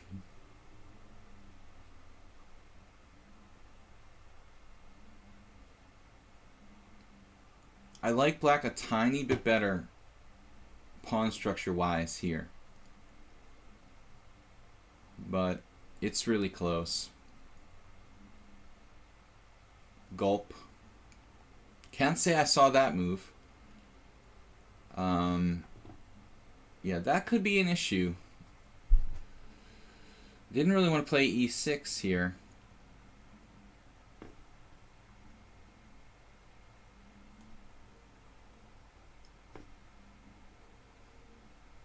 I'll play e6 if I have to. Man, Liberian is coming on. Maybe I could play rook f7, rook f8. He played f4. Damn, dude. Trying to kill me. Now I'm going to have to play e6. This is sort of grotesque. I don't like e6 at all. But it's like forced.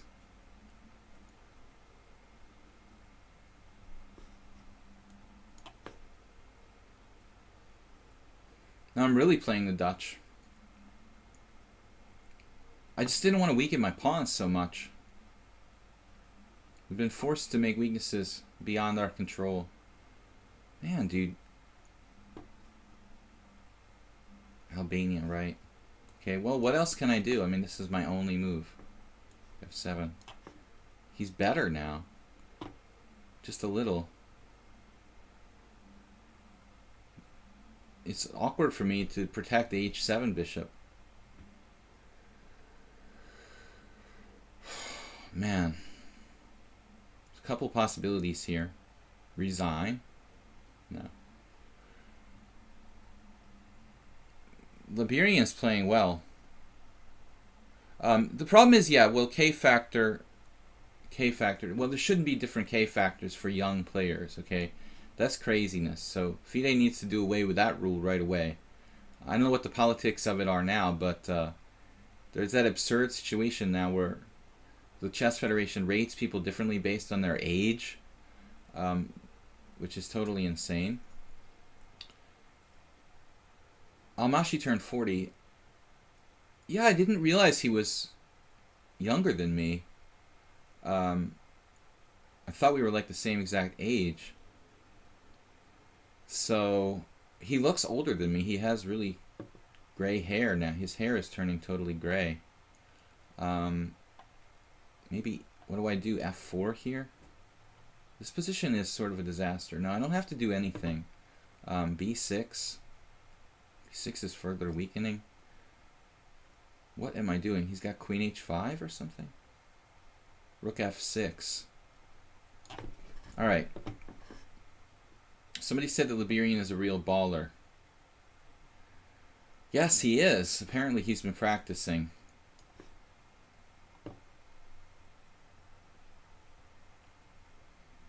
We're barely, like, holding on here. Though this last exchange may have actually been a mistake for him.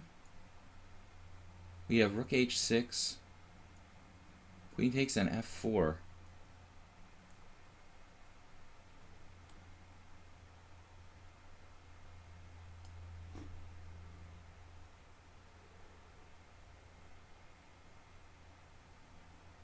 It's like this perverse multi-discovery move. I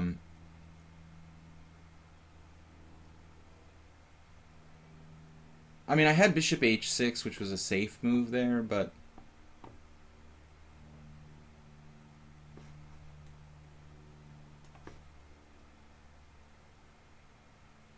right, I mean, it would be okay, but his bishop's hanging too.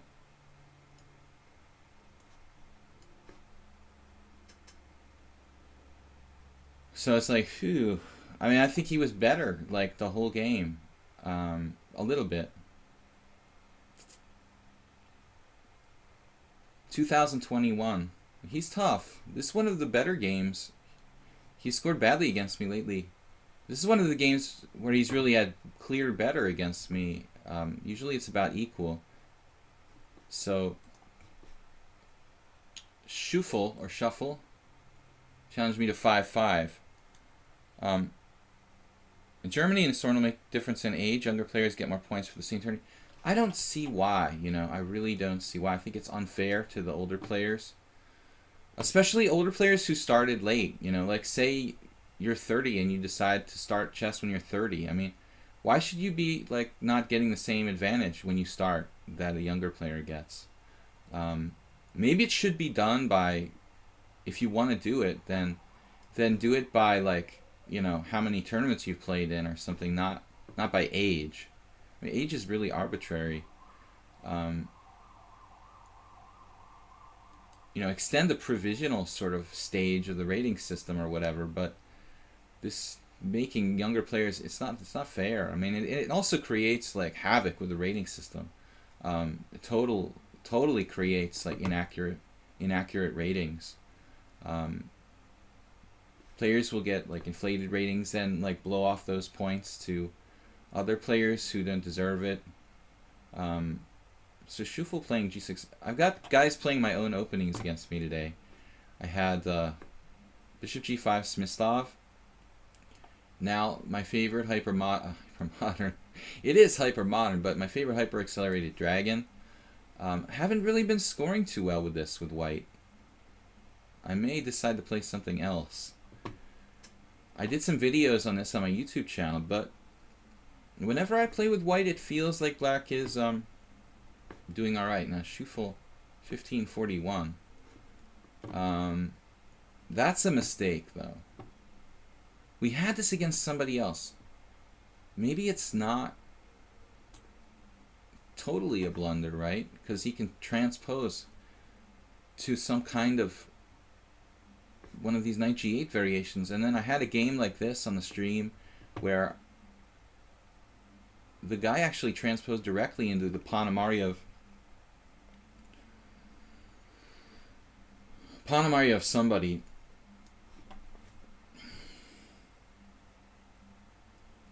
Ponomarev was black in a game like f6, and I was looking at this with the computer, and unbelievably e6 is a new move. After f6 e6, according to the lichess database, nobody's played this. I mean, this looks awfully logical, you know.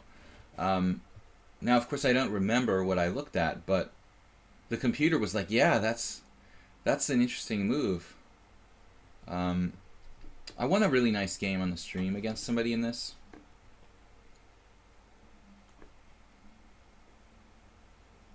I believe this was the position.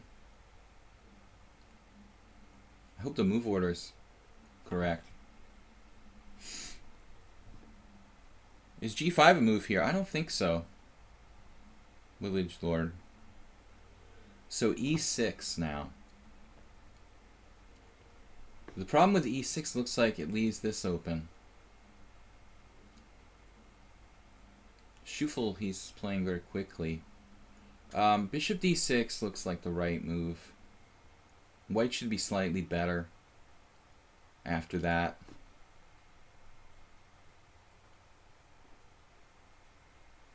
Nimzovich. They blockade these central hanging pawns, and white keeps an advantage.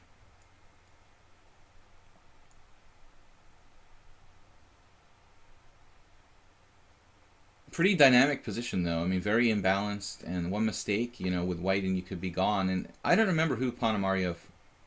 It was another like Russian grandmaster, but Ponomarev's Ukrainian, right? Not 100% sure, but from that region, maybe not Russia, maybe Ukraine. Ponomarev beat another strong player in the same line. It seems like I might be confusing two positions that are almost identical. My queen is on a4. There's a line in the main line of the accelerated dragon that's similar to this. Maybe that's it, but there can be some way that it could transpose, I think, to the exact same position. Okay, so a6, b5. Maybe not a threat yet. So, I mean, although I don't see anything wrong with like queen a3, for example.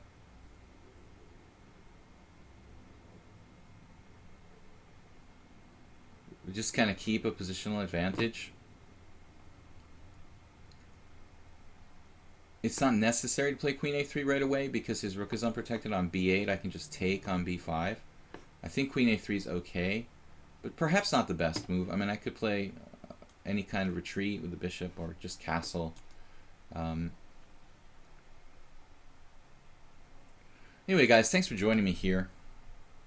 G5 move, Neuberger. You mean like earlier? Like in this position after bishop f4 or something? Yeah, it looks like a c3 Sicilian type of idea. It's probably bad, but I haven't analyzed it. It's like it doesn't lose material, but it's probably like black's too far behind in development, has too many weaknesses for it to be good. But it would be interesting to take a look at it with the computer. Good suggestion, Neuberger. And, you know, I think the whole variation's a little over the top. I don't really feel comfortable with black playing knight g8. But as I said, there is an analogous variation in the accelerated dragon where white plays a very early bishop c4, knight takes c6 and e5, and then black plays knight g8 instead of knight d5. I don't know if you guys know that variation, but I swear I had another game here with this queen on a4 that went like this, and the game actually transposed to that line somehow. But I'm still not understanding how that's possible with my queen on a4. You know, how would the queen get to a4? Yeah, I don't know. But anyway, I don't really like a6. I thought he should play bishop f8 right away and just try to, you know, escape. And here you have some choices, but I think interesting move. Okay, now maybe I should be incisive here. Knight b5 doesn't really work, but I need to find some strong moves. Castle's queenside is more aggressive, also more risky. Castle kingside, safe, but not as dangerous for him. Nice move. Knight g8 again. Okay. I'm going to play like knight a4 now. Knight e4. Is it too slow to play knight e4?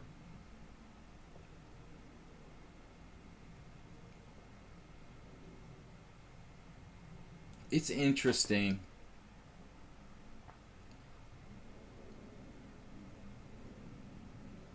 Schufel 1541 provisional. Well, I never would play a rated game Well, maybe I would, because he's got an established 15. Okay. Yeah, I wouldn't play a rated game with you because you're provisional classical rating, but in Blitz I would. 1800. Okay.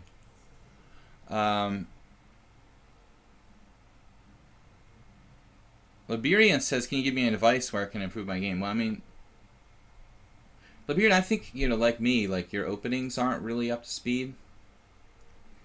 You're worse than me in the opening, actually. Now, Schufel actually has a tactic here. I have to be careful. So I need to play a c3, it looks like. Trade on the right terms.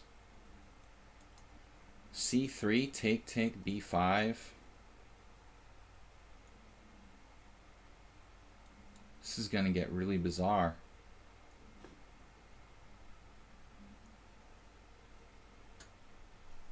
Well, I could trade, but then my b2 pawn is just hanging.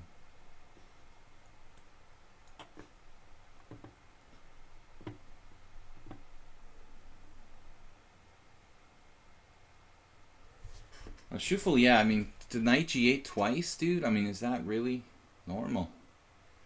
And still black has a reasonable game here. It's sort of unbelievable. Completely based on the tactical power of, like, this bishop on the long diagonal. He's getting away with this. Queen takes a3, bishop takes a3. I'm lucky I'm not losing a piece to d5.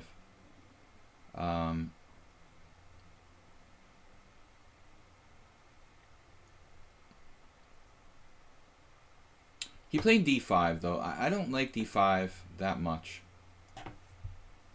I thought black had better. You should play b5. b5, knight d6 check. Maybe he was afraid of that. b5, knight d6 check is also complicated. Now he's finally... I think he's losing material here. Knight takes c8. Well, at least... Yeah, he's losing a piece. So b5 was much better. But I still think it may have been good for me after knight d6 check. Schufel, too many knight g8s. Seems to be the opinion.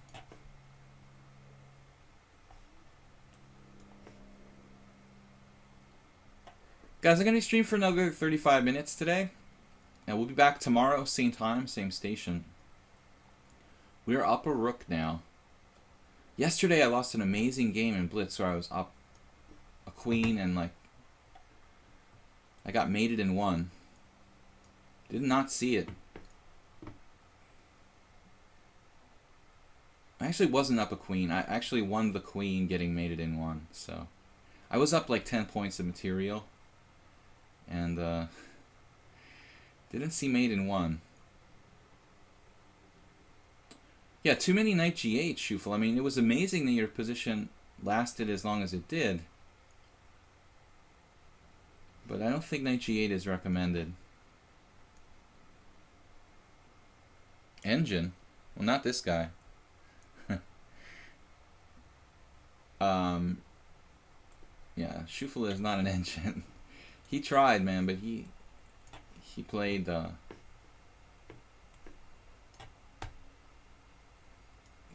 g8 the second time around. There's way too much over the line. But basically you have to play, I mean, basically you guys have to play here. I mean, d6 is the only move in this position. It's like literally only move. That's all there is to it. I mean, bishop g7, e5, knight g8. It's just crazy for black. Anyway, that could be a Ponomarev game. I'm not sure. It looks crazy. Lonely Wolf 8-4.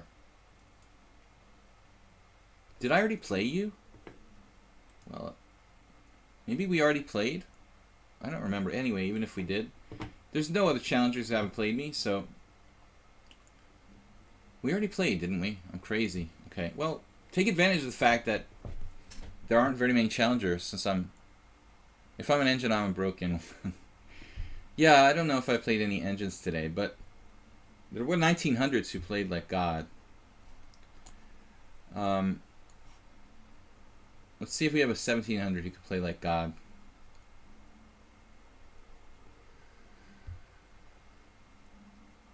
Yeah.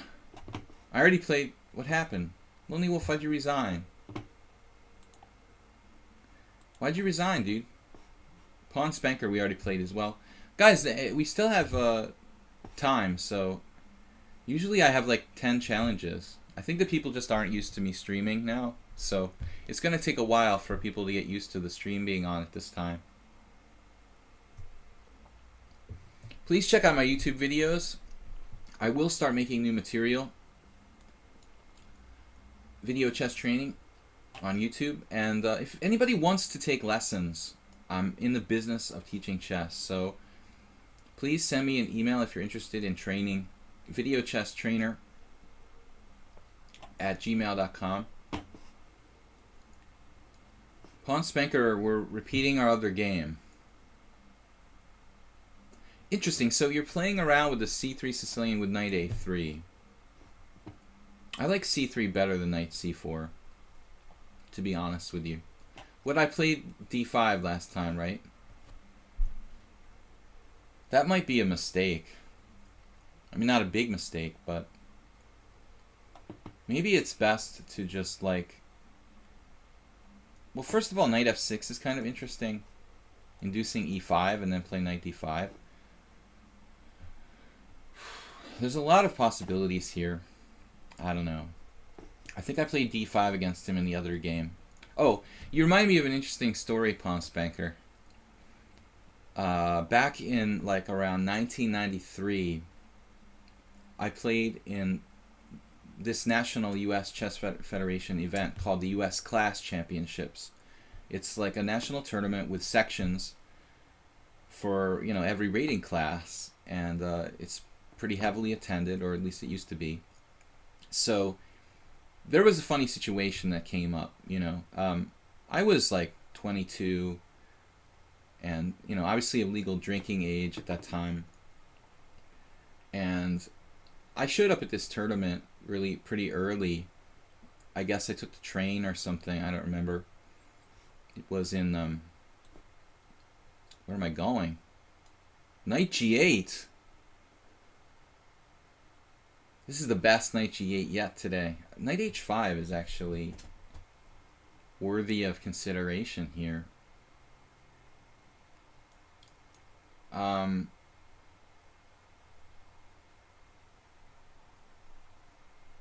Knight h5 is kind of risky.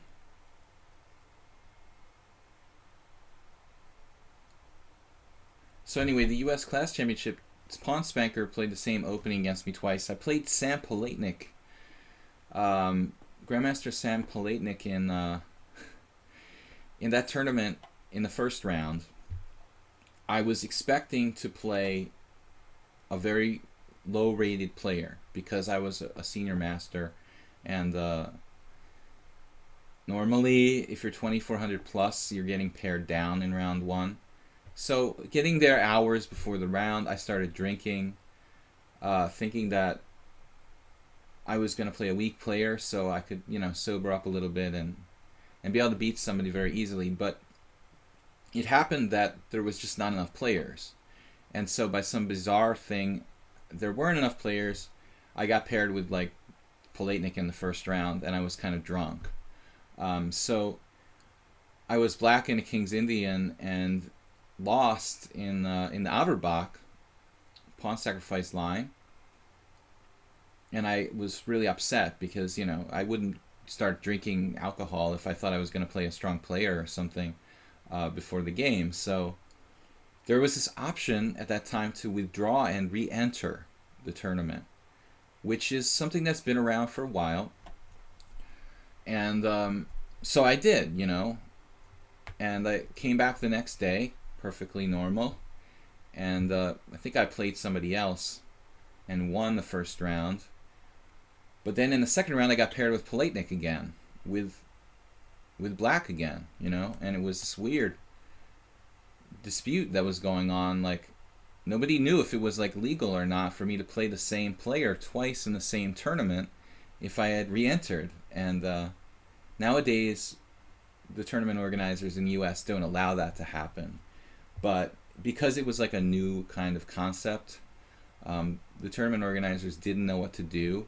So they went ahead and let me play Palatnik again with the same colors in the same tournament. And I drew. I actually improved on my first game. And we reached like a rook and pawn endgame where I just held on just barely. And Palatnik is a strong player. He was still playing well at that time. So that's my little story about playing the same player twice in the same tournament with the same color, much like I did here with Pawn Spanker. We're trying to improve on the first game. I think we might have done it. I know a little Hungarian. My YouTube channel. Knight g8 was good, Neubauer. No doubt here. This is probably the best knight g8 we would have had today. But I thought knight h5 is even better, honestly. It's more active than knight g8. We have the f4 square. I mean, this is a concept like sometimes in the Peert's defense that you can do that. So here we have all kinds of good moves. White's going to lose a pawn. Doesn't have much for it. We could be fancy and play like queen a5 check.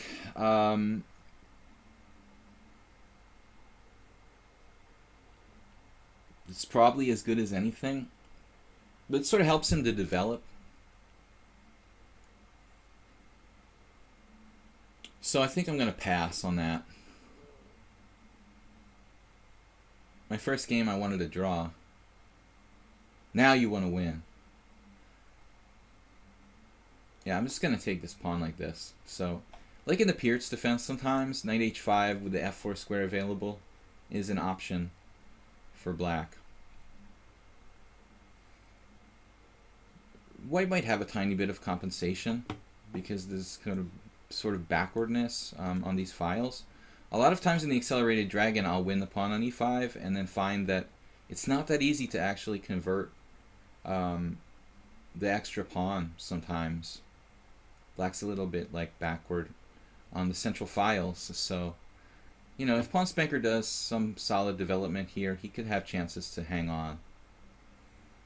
Practical chances, I mean. He's not, you know, I wouldn't resign if I were white, you know, in this position. Maybe against anybody. Bad opening, no theory. Now, knight f4 is provocative here. Maybe this is best.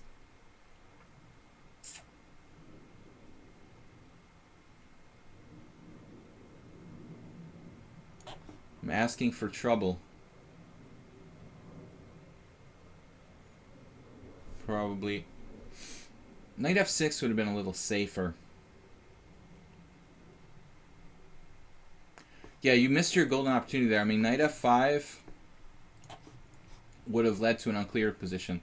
And I think there, you know, actually queen takes is better. So Pawn Spanker is playing a little too fast here. He kind of lost his confidence when he made a mistake. Don't do that. You know, if you guys blunder or hang a pawn or something, you know, don't like start to play less hard because you think you have a bad position. It's really important to try to fight. You know, if you're gonna play, you know, either resign or fight as hard as you can. You know, don't play like halfway. You know, if you're gonna be in the game, then play as hard as you can. It seems like he kind of gave up when he lost the pawn. Poker is not pure skill. You play much better at poker when drunk. Some people do play better poker when drunk. They're in the minority, but extremely nervous people,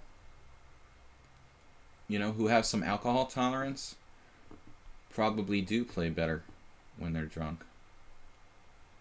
Their nerves are calm. They don't, you know.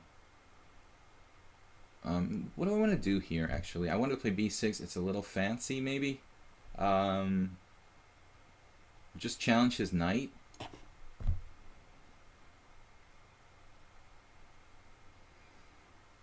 Guys, I'm streaming every day from 10 to 12:30 CET. Monday to Friday. And we're going to probably do a weekend stream. Maybe not every week, but often. Just not quite sure where I'm going to fit it in. Tempting to take with the D pawn here. Ooh, he traded queens instantly. But I'm happy for that, Pawn Spanker. We've got the same position, just that you're down a pawn. The two bishops versus bishop and knight again. So many parallels with the last game. Yeah, this is much worse than the first one. Clear improvement. Interesting opening, though. In all seriousness, knight a3 is valid, and I even played it myself some games a while back.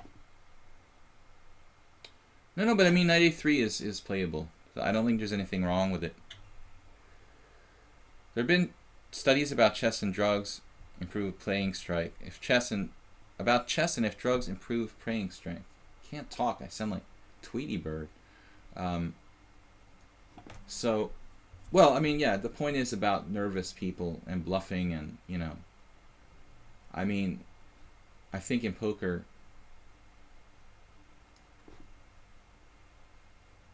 there's a clear argument there might be some people who play slightly better. But anyway, so it was a little too much alcohol, though. It wasn't like a little bit. I was, you know, and I was tired, too. It was like a really long day, and I was drinking all the afternoon. Not out of control, but considerable amount of alcohol. And to play against Politnik, I was like, oh, man, you got to be kidding me. And there were like 10 players in the section. Normally in an open like that, there would be like 30 or 40, you know. And so nobody wanted to come to this. It was in Syracuse, New York. Kind of out of the way place for a chess tournament. Not a lot of chess, really, in Syracuse. The only tournament I ever played up there. But I tied for first in the tournament. That's the other thing. I tied for first with... I don't remember who it was. Some good players. Anyway, so Jeroen's challenging me 6-4. Jeroen. See, that's what I say. I always like go back and revert to like the incorrect pronunciation of names. Aronian, Alakine, Jeroen. It's Jeroen. And I have to stop being lazy about pronouncing people's names. But anyway, my U.S. Class Championship title back in 1993. Losing the first game. Got to be prepared. All right. There was another funny fact about that tournament that there's a game that misnotated in the chess database that Josh Waitzkin beat Alex Yermolinsky, and they attributed that game to me, but it wasn't. I've beaten Yermolinsky a number of times, but that wasn't the game where I beat him. It was actually Waitzkin beat him in Queen's Gambit Accepted. And it looks like I beat Yermolinsky. If I won that game against Yermolinsky, my score against him would be monstrous. So that's another detail I remembered from that tournament. And other X-rated things I can't tell. But R-rated incidences. E5. What am I even thinking about here? I don't know. I haven't played the Sveshnikov in years. Jeroen.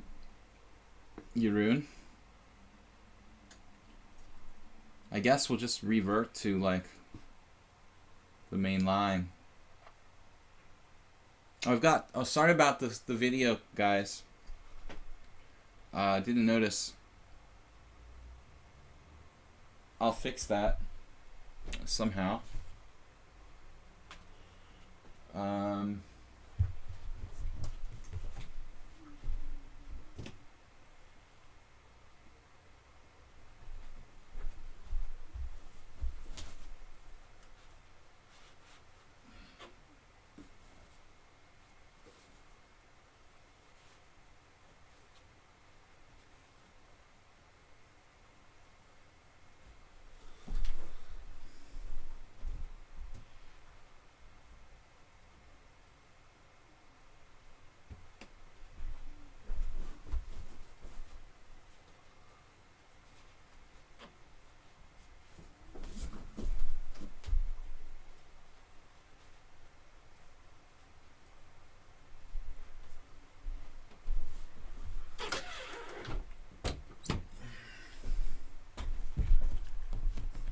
Sorry, we get very, very high glare from the sunroof or sky.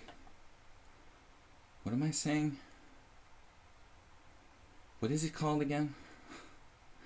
From the window in the roof of my office. So occasionally you guys have to remind me if you're getting glared out.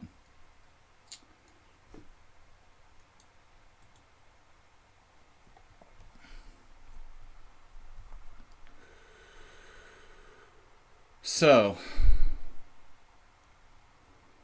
alcohol has proven to, yeah, that's funny that one time I had mononucleosis. I, got incredibly drunk and it just like disappeared. It was I don't recommend it, but that's what happened. It was very strange. I was diagnosed with mono and like a few days later just like drank a lot and it just went away. Normally it's a disease that just affects you for like a month, and but again, it's a very, very, revolutionary treatment, so I don't really recommend trying it yourself at home. Knight to d5. Yeah, we're beginning the main line of Sveshnikov here. Sorry about the glare, guys, in my webcam. If that happens, let me know. I'm not used to streaming from the office here, but I get really bad. I mean, the sun is good, but it gets a little out of control there. So, man, I can't remember this variation too well, Saronche. I guess c3 here. It's been a long time, man, since I played this variation. This is old school. Andras Adorian. Yeah, I had the original Adorian book. It scared the living hell out of me. It had little decimal points for every chapter. When I was reading it when I was a beginner, and I was like freaked out. I'm like, this is the way every chess book is. I'm gonna lose my mind, because I was just like trying to digest this, analysis from Adorian. It was so complicated, and the chapters were organized by decimal point system. So really, not too many chess books you've seen like that. Dorian is a really crazy guy, but fantastic talent. We see the board and hear your commentary. We don't need to see you. Polarized sunglasses over your webcam. Good idea.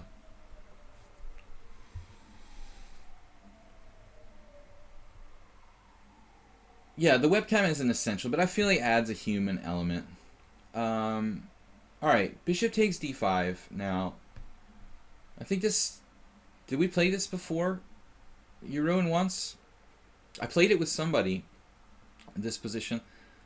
This is like Lako village or something. This is some kind of Lako line, right? Bishop takes d5. I want to play queen takes d5 here. But it looks like black is like equalizing.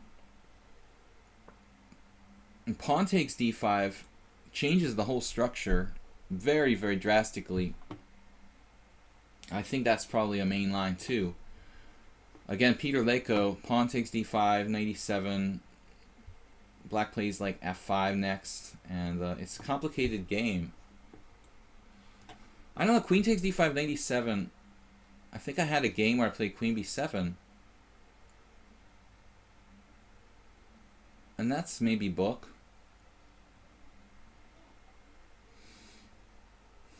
But pawn takes is more complicated. Arguably more of a concession, I think. Gotta watch my d5 pawn. Alright. We're gonna play g3. But I'm not like in love with white's position. I don't think that I really know who's better here. I mean, I guess white I prefer because of the pawn structure, giving black doubled pawns. But on the other hand, kind of limited what you can do.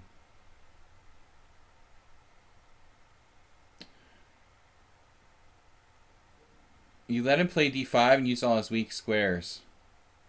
So you're saying queen takes d5 and let him play d5. That's the other way of playing the position. I guess if we look this up, we're going to see both approaches used by white.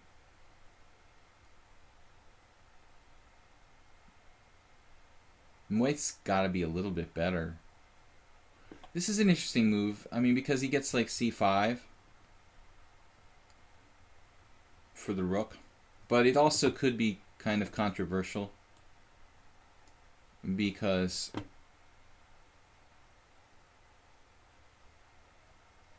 he kind of weakens himself on this flank, you know, this area here. A4 is going to be a very powerful break. Although he has rook c5 and queen a8, it looks very artificial, you know, to try to triple attack the d5 pawn. With that, looks a little bit over the top. A little dangerous for black. A little awkward.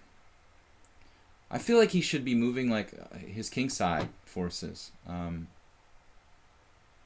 But we'll have to phone up Leko, and I'll have to check the Budapest directory. I don't think he actually lives. I don't know if he actually even lives in Hungary. I don't think he lives in Hungary. Probably lives in Germany. I don't remember now. Leko, of course, you know, the last great Hungarian Sveshnikov player, you might say. Bishop h6 looks a little awkward. You might be seeing another knight h5 or knight g8. Maybe knight g8 is on the agenda here. I don't know.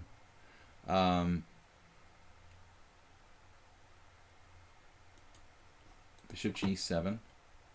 Actually, you know, I don't think it hurt him that badly, but he's kind of losing the white squares. So it does look, the position does look pretty sketchy here. Maybe I want to play bishop g2 first. Bishop h3 is interesting. Then he'll just go rook c5 for real. So maybe bishop g2. I don't want him to play b4 either. If I played knight e3, I was afraid of b4. Maybe it wasn't necessary to be afraid of that. You can't control everything, but I mean, I want to stop b4, but I also want to go here at the same time, so it's kind of awkward. This is a standard setup for white in the Sveshnikov. I mean, fianchetto, queen h5, knight c2. This particular position looks a little slow for black. Now, normally, I would think black would already have something like f5 in. Seems like he's kind of a tempo down. Feels like he's like a tempo down on kind of a normal position. And now, I don't know, this is a sacrifice. If this is a sacrifice, I like it. We're going to take it.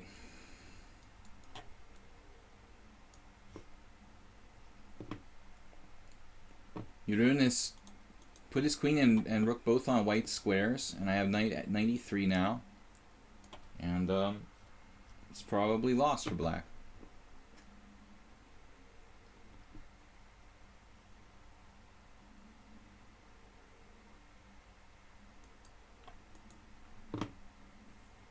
Guys, I think I'm going to play one more game. We got new challenges from Ghostmine and Chess Kudo, who just showed up. Both, no, Chess Kudo's from the Netherlands. Okay. So I'll take the challenges in order unless somebody gets,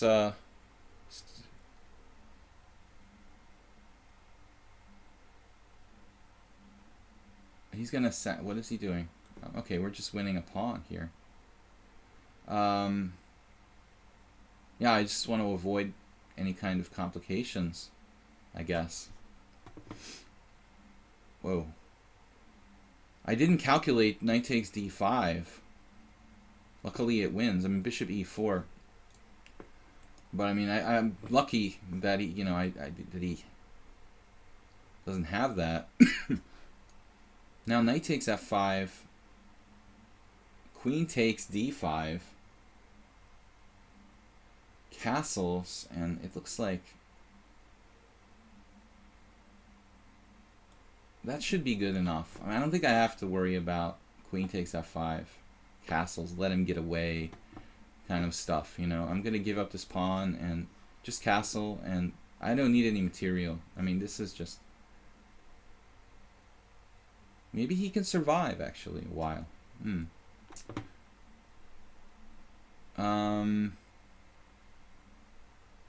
Yeah. He played bishop f8. No, I mean, I think you should take there, and after I castle, you play bishop f8 next move. This way, I get to keep the pawn. Black might have a tiny bit of compensation, but realistically, it's not enough, is it? Maybe it is. Do I even care about the pawn? Alright, I'll just castle.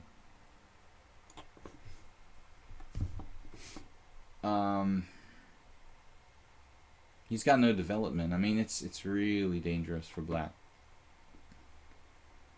This position. But strategically, it should be winning. But I think you really have to take. I mean, I don't know what else you're going to do here. Maybe on your terms. Maybe you want to go rook c5. I could go back.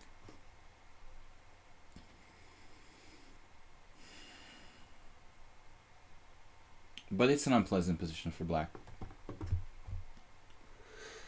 Kyria Kospez, welcome.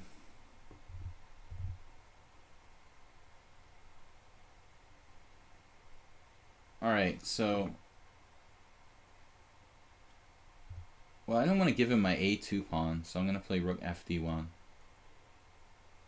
I don't think it really matters in any negative way. Which way? We have a nice tactic here. We expect the, we expect the opponent to play the sensible move. And so we have tactic prepared. For an intelligent opponent making logical move, rook takes d6. Thanks for the game. Thanks for being here to moderate. We all thank you. Jeroen.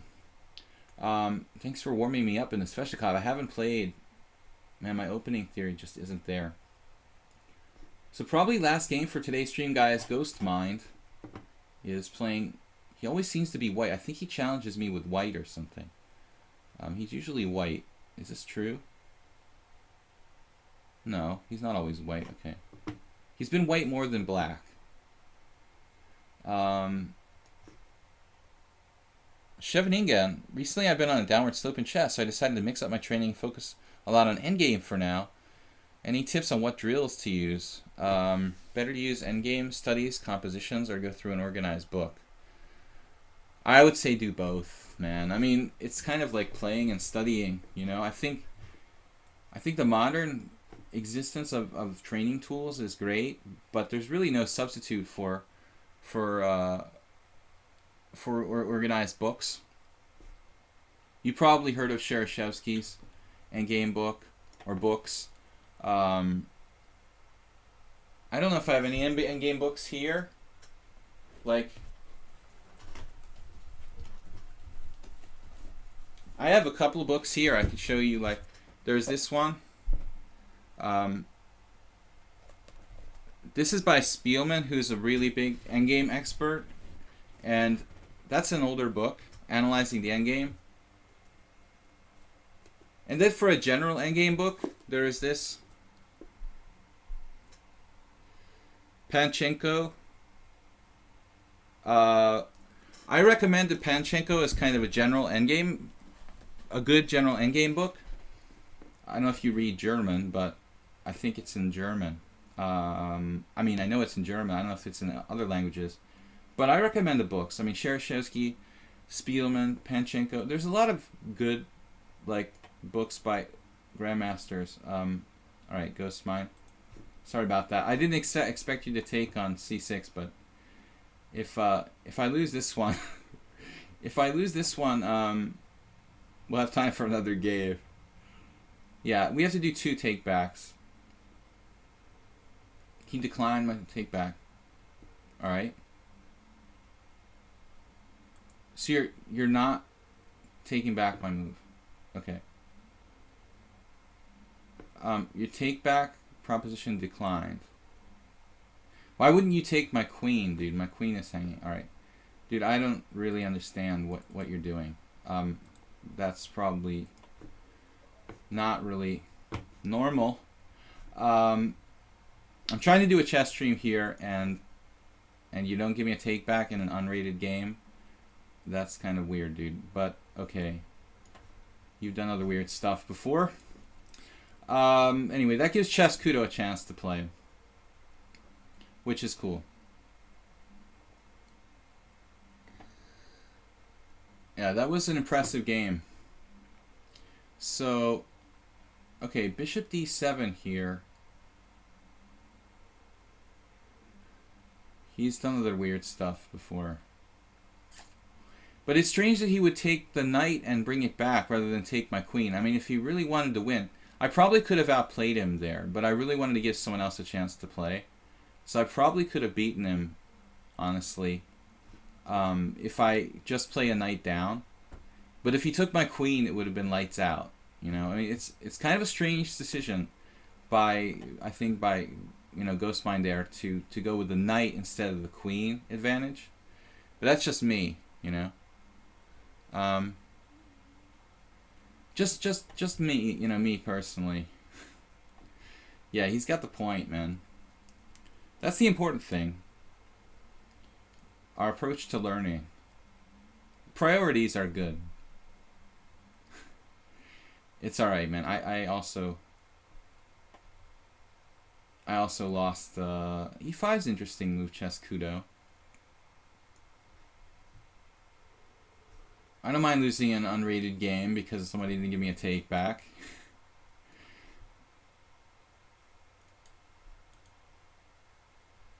Alright. Queen takes d7.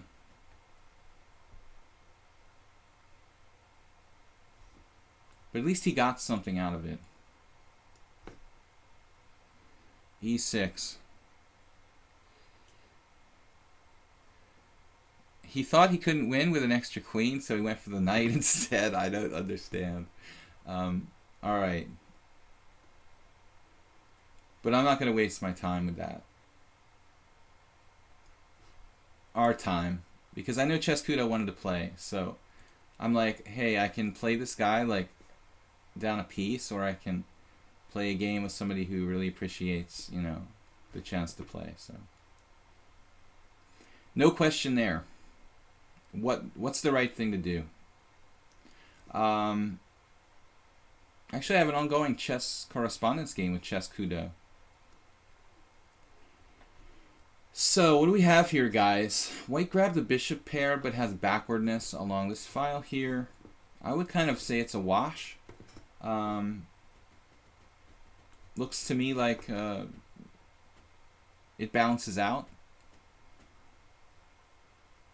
But some hardcore like bishop pair devotees might disagree. You know, maybe this white square bishop is more important than the pawn structure in some people's minds. I don't know. You know, it's an interesting question. It really is. So guys, this is the last game for today. We will be back tomorrow at 10 a.m. Newberger's 5-1. Simul chess. You're 5-1 against me? Wait. Which is your account, Newberger?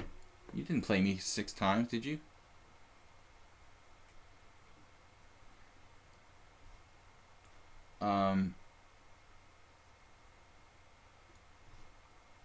Newberger, you're 5-1 against me.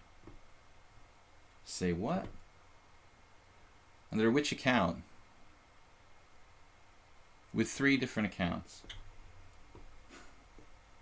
Crazy, man. That's interesting.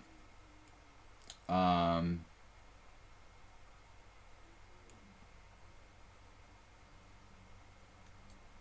be a pretty strong player to do that, dude. In simuls. You've only played me in simuls? Chess Kudo. Kind of like the way he's played this.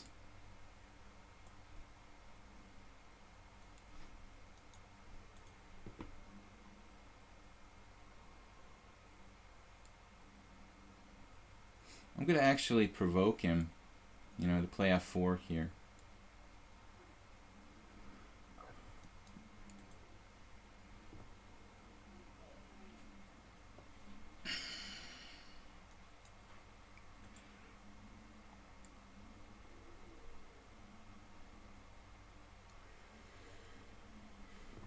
Yeah, I wouldn't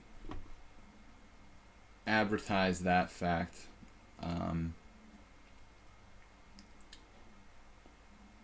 Not really cool. Bishop f4. Yeah, this was the plan, to trade off the bishop pair. Or at least attempt to. Whoops.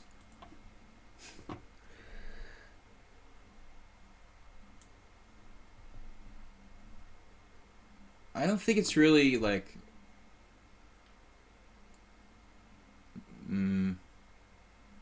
I don't know what the rules are, but I wouldn't think it would be right to have multiple accounts. For various reasons.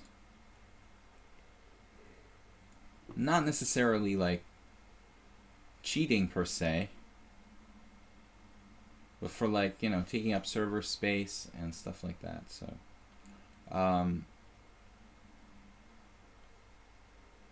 bishop h4, that's pretty extreme. All right.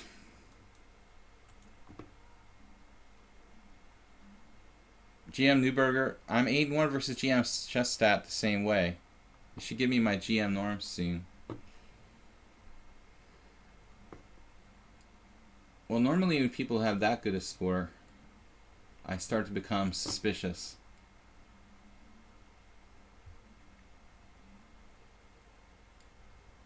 Although with Scheveningen, I know that Scheveningen is 100% legit.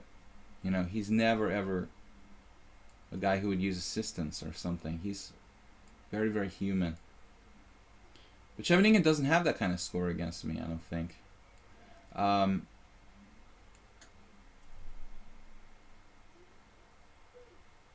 Scheveningen has the score like, you know, you would expect somebody to have. Some wins, some losses, maybe a slight minus.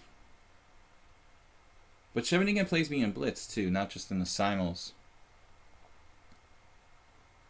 Chess stat isn't bold.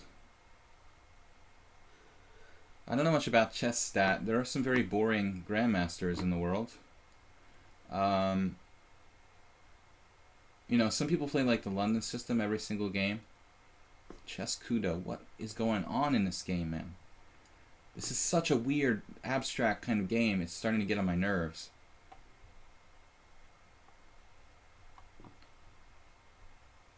Chess Kudo's 1800 blitz, 2100 classical. A little bit weird differentiation there. I mean, it's kind of like 300 points, 250 points. It is possible. It's a little bit like his classical rating is kind of just 74 games.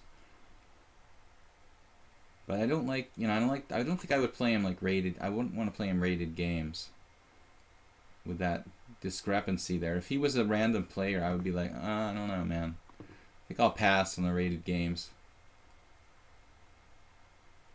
He's playing this really well, avoiding exchanges of pieces with the bishop pair. Now I finally like hunted him down. I can trade off the bishop pair. And try to play with like two knights. Two knights against bishop and knight is a little easier to do. And we have a little bit more time.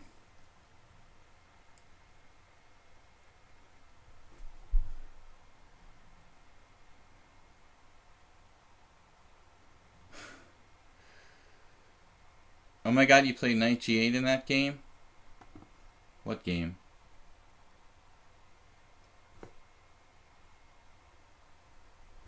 Knight g8 in what game? Yeah, I mean, I don't think it's cool to have multiple accounts. I'm definitely... I don't like anonymous people, you know, in general. I mean, I don't think it's really... I think that everybody should be in you know, in utopia, everybody should be honest about their identity, but I understand that some players want to keep their games a secret for preparation reasons. But I would never have multiple accounts.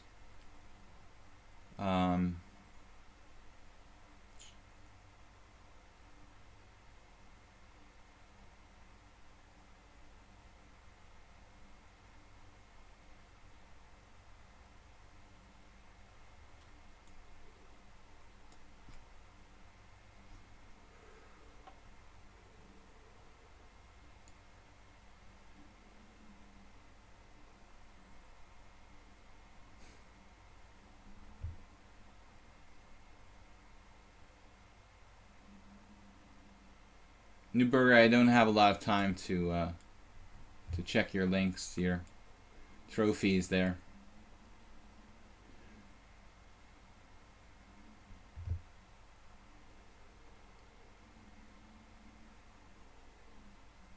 So, Ned Jelabuta is here watching. What's up, man? You're late.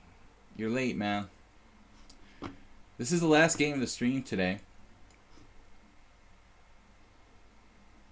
Chess Kudo is going to flag. He's got 5-5. You can never count on flagging somebody, I mean, with 5-5. But his king looks real open after f4, though. Kind of happy he did that. A little bit of panic in the Chess Kudo camp. He's not really a blitz player, as you can see. 1879 in blitz versus 2128 in classical. And he's starting to go haywire. I mean, he trades off his bishop. His king is open. Not completely haywire, obviously.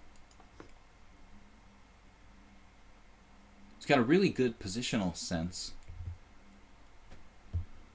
Where the pieces belong in general. But he's got a lot of pawn weaknesses here.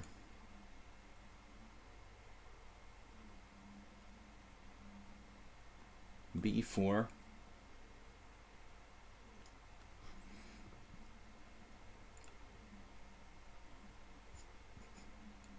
Interesting situation. Now 95.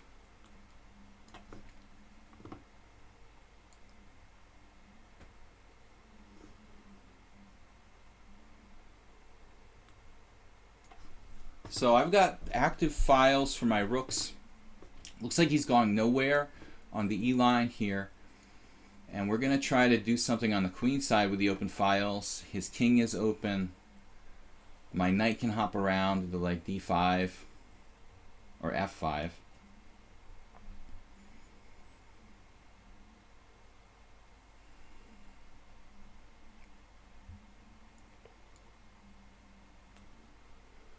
Maybe we need to get rid of that strong knight at e5 though.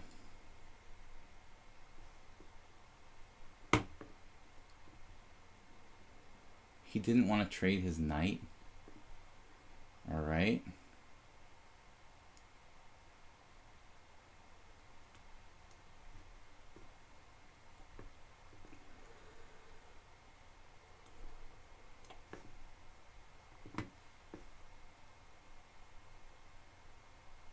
Wow.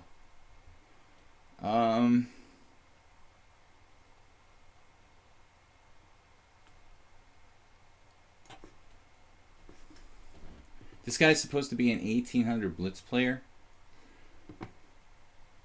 And he's pretty tough.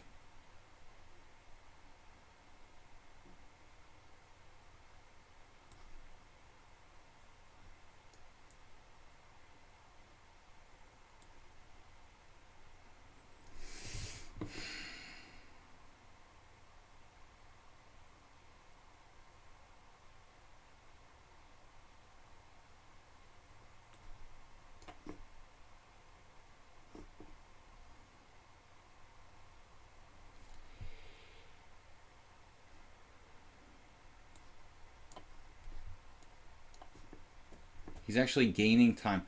1800 blitz player. He's gaining time on me.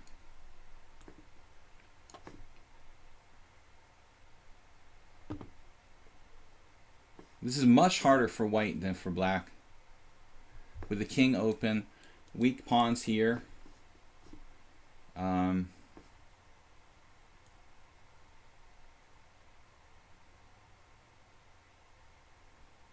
And g5, he has this trick now. And he covers everything.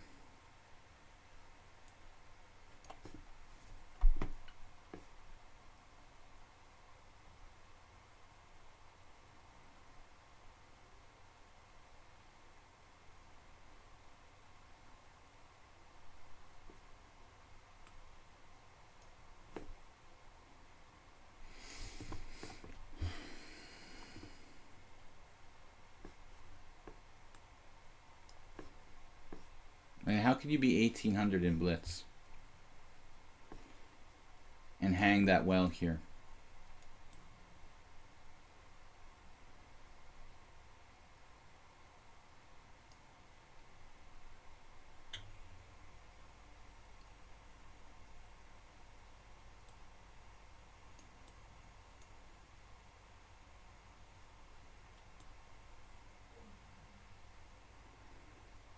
It's actually reminding me of